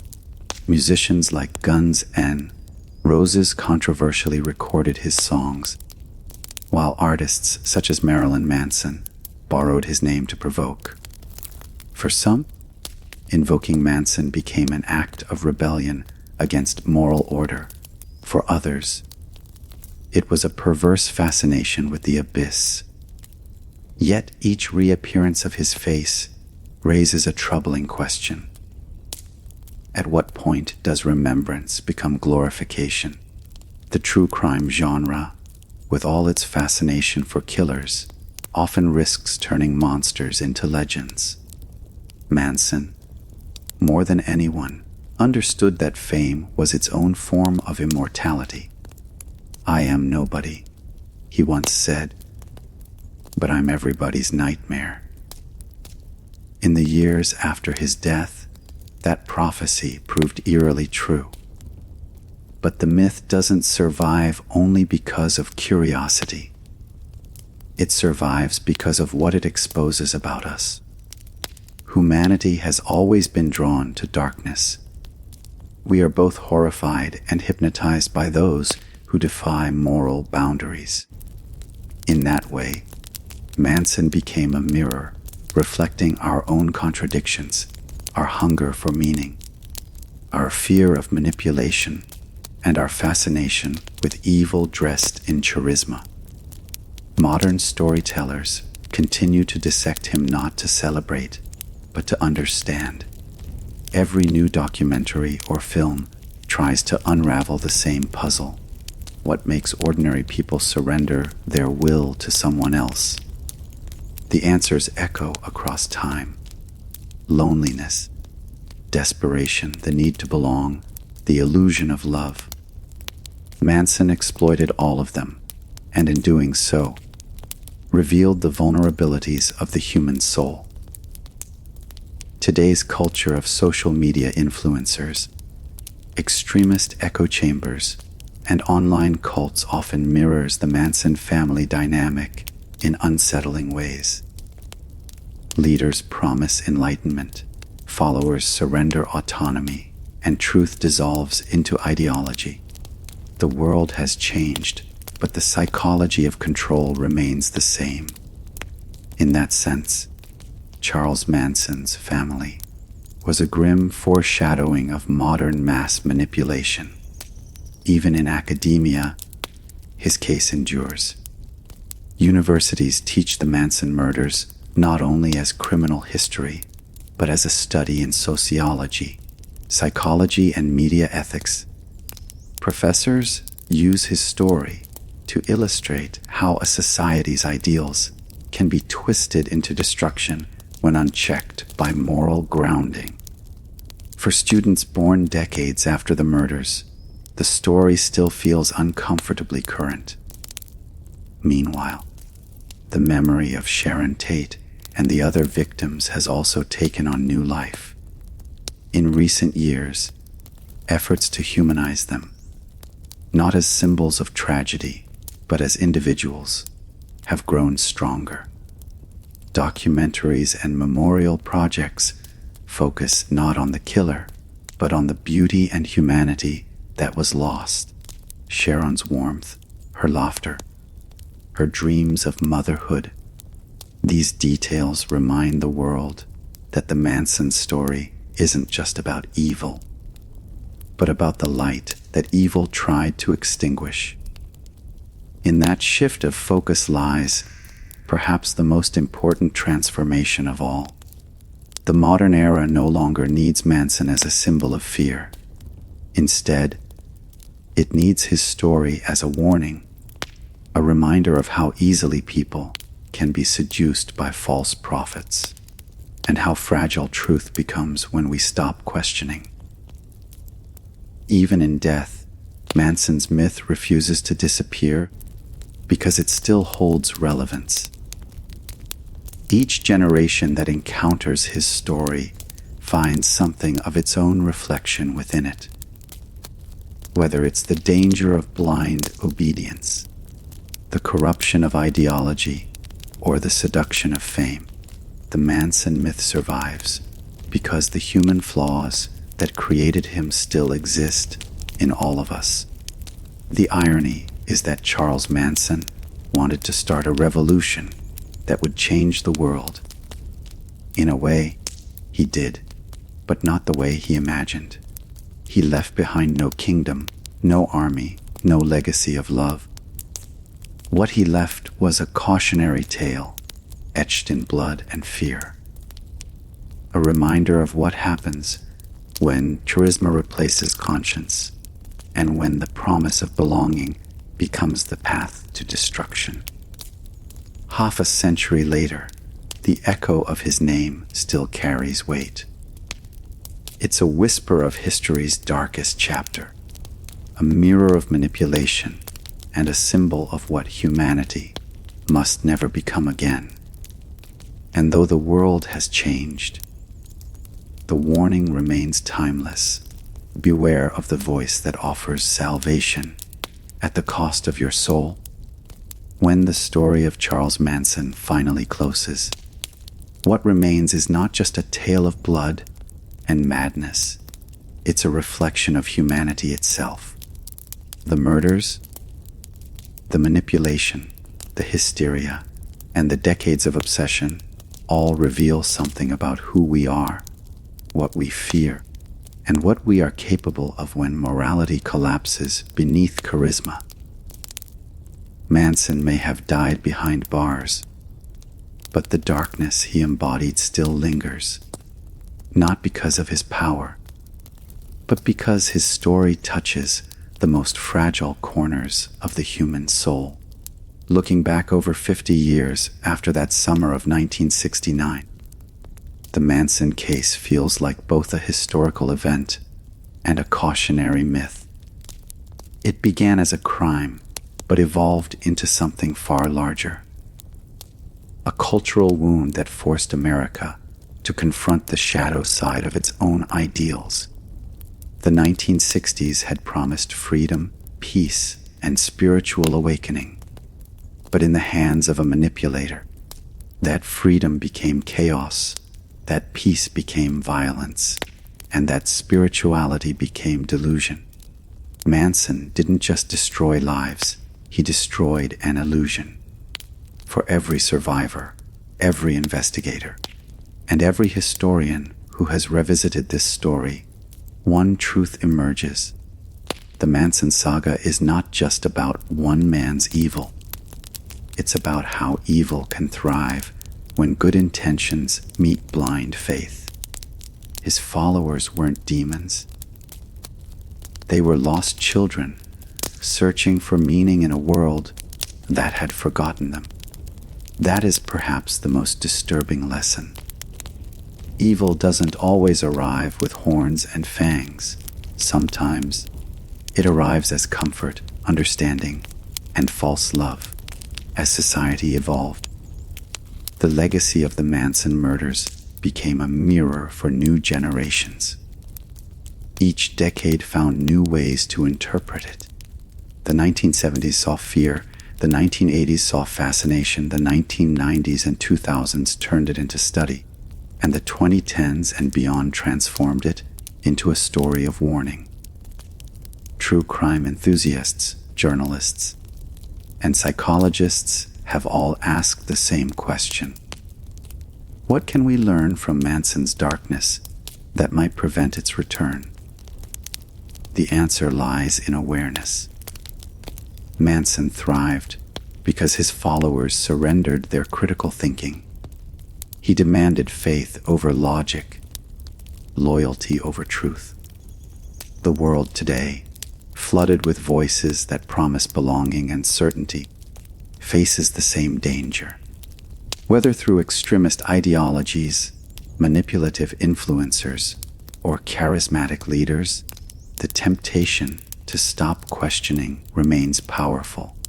The lesson of Manson is not confined to history. It lives wherever people are told to obey without understanding why. Understanding the darkness does not mean glorifying it. It means studying it honestly, without fascination or denial. To face evil is to acknowledge how ordinary it can look, how it can smile, sing, and promise salvation. The Manson case reminds us that the line between innocence and corruption is thinner than we like to believe. But it also shows that awareness, compassion, and truth are the antidotes. For the victims, Sharon Tate, Jay Sebring, Abigail Folger, Wojciech Frykowski, Stephen Parent, Leno and Rosemary LaBianca. Their names deserve to live not in the shadow of their killer, but in the light of their humanity. Sharon's laughter, Abigail's compassion, Jay's creativity, Leno's warmth, Rosemary's kindness. These are the things that endure beyond the blood and horror. They represent the light that evil tried to extinguish but couldn't. Over the decades, their families transformed their pain into purpose. The advocacy of Doris and Deborah Tate changed laws and gave victims a voice. They turned tragedy into legacy, grief into strength. Their courage proved that even from the darkest acts, something meaningful can rise. And perhaps that's the ultimate message. The story of Manson isn't just about how darkness spreads. It's about how light survives it. Evil can shock, destroy, and terrify, but it cannot sustain itself. It burns out, leaving behind only lessons for those willing to learn. Today, the world still studies Manson, not because he was powerful, but because his weakness masqueraded as strength. His control came not from wisdom, but from the emptiness of those he deceived. His so-called revolution was built on fear and ignorance, and like all false movements, it collapsed under its own weight. In the end, Charles Manson achieved the opposite of what he sought. He wanted to be remembered as a prophet, a teacher, a revolutionary. Instead, he became the embodiment of what happens when ego replaces empathy and madness masquerades as meaning. His name became a warning label, a symbol of how one person's delusion can poison the dreams of many. Yet even as we condemn him, we must understand why people like him exist. Society creates its monsters through neglect, isolation, and indifference. When people are left unseen, unheard, and unloved, they become vulnerable to anyone who offers belonging. Manson found those cracks and slipped through them. That is the real horror, not that he existed, but that the world made room for him. And so, the responsibility falls to us, to question, to care, and to stay aware. Every time someone promises easy answers or salvation through submission, we must remember the faces of those who died believing in love, but found destruction. Every time a leader demands worship instead of dialogue, we must recall the family that followed a lie into oblivion. The Manson murders marked the end of an era, the death of the 1960s dream, and the beginning of a more cynical age. But from that cynicism grew a kind of clarity.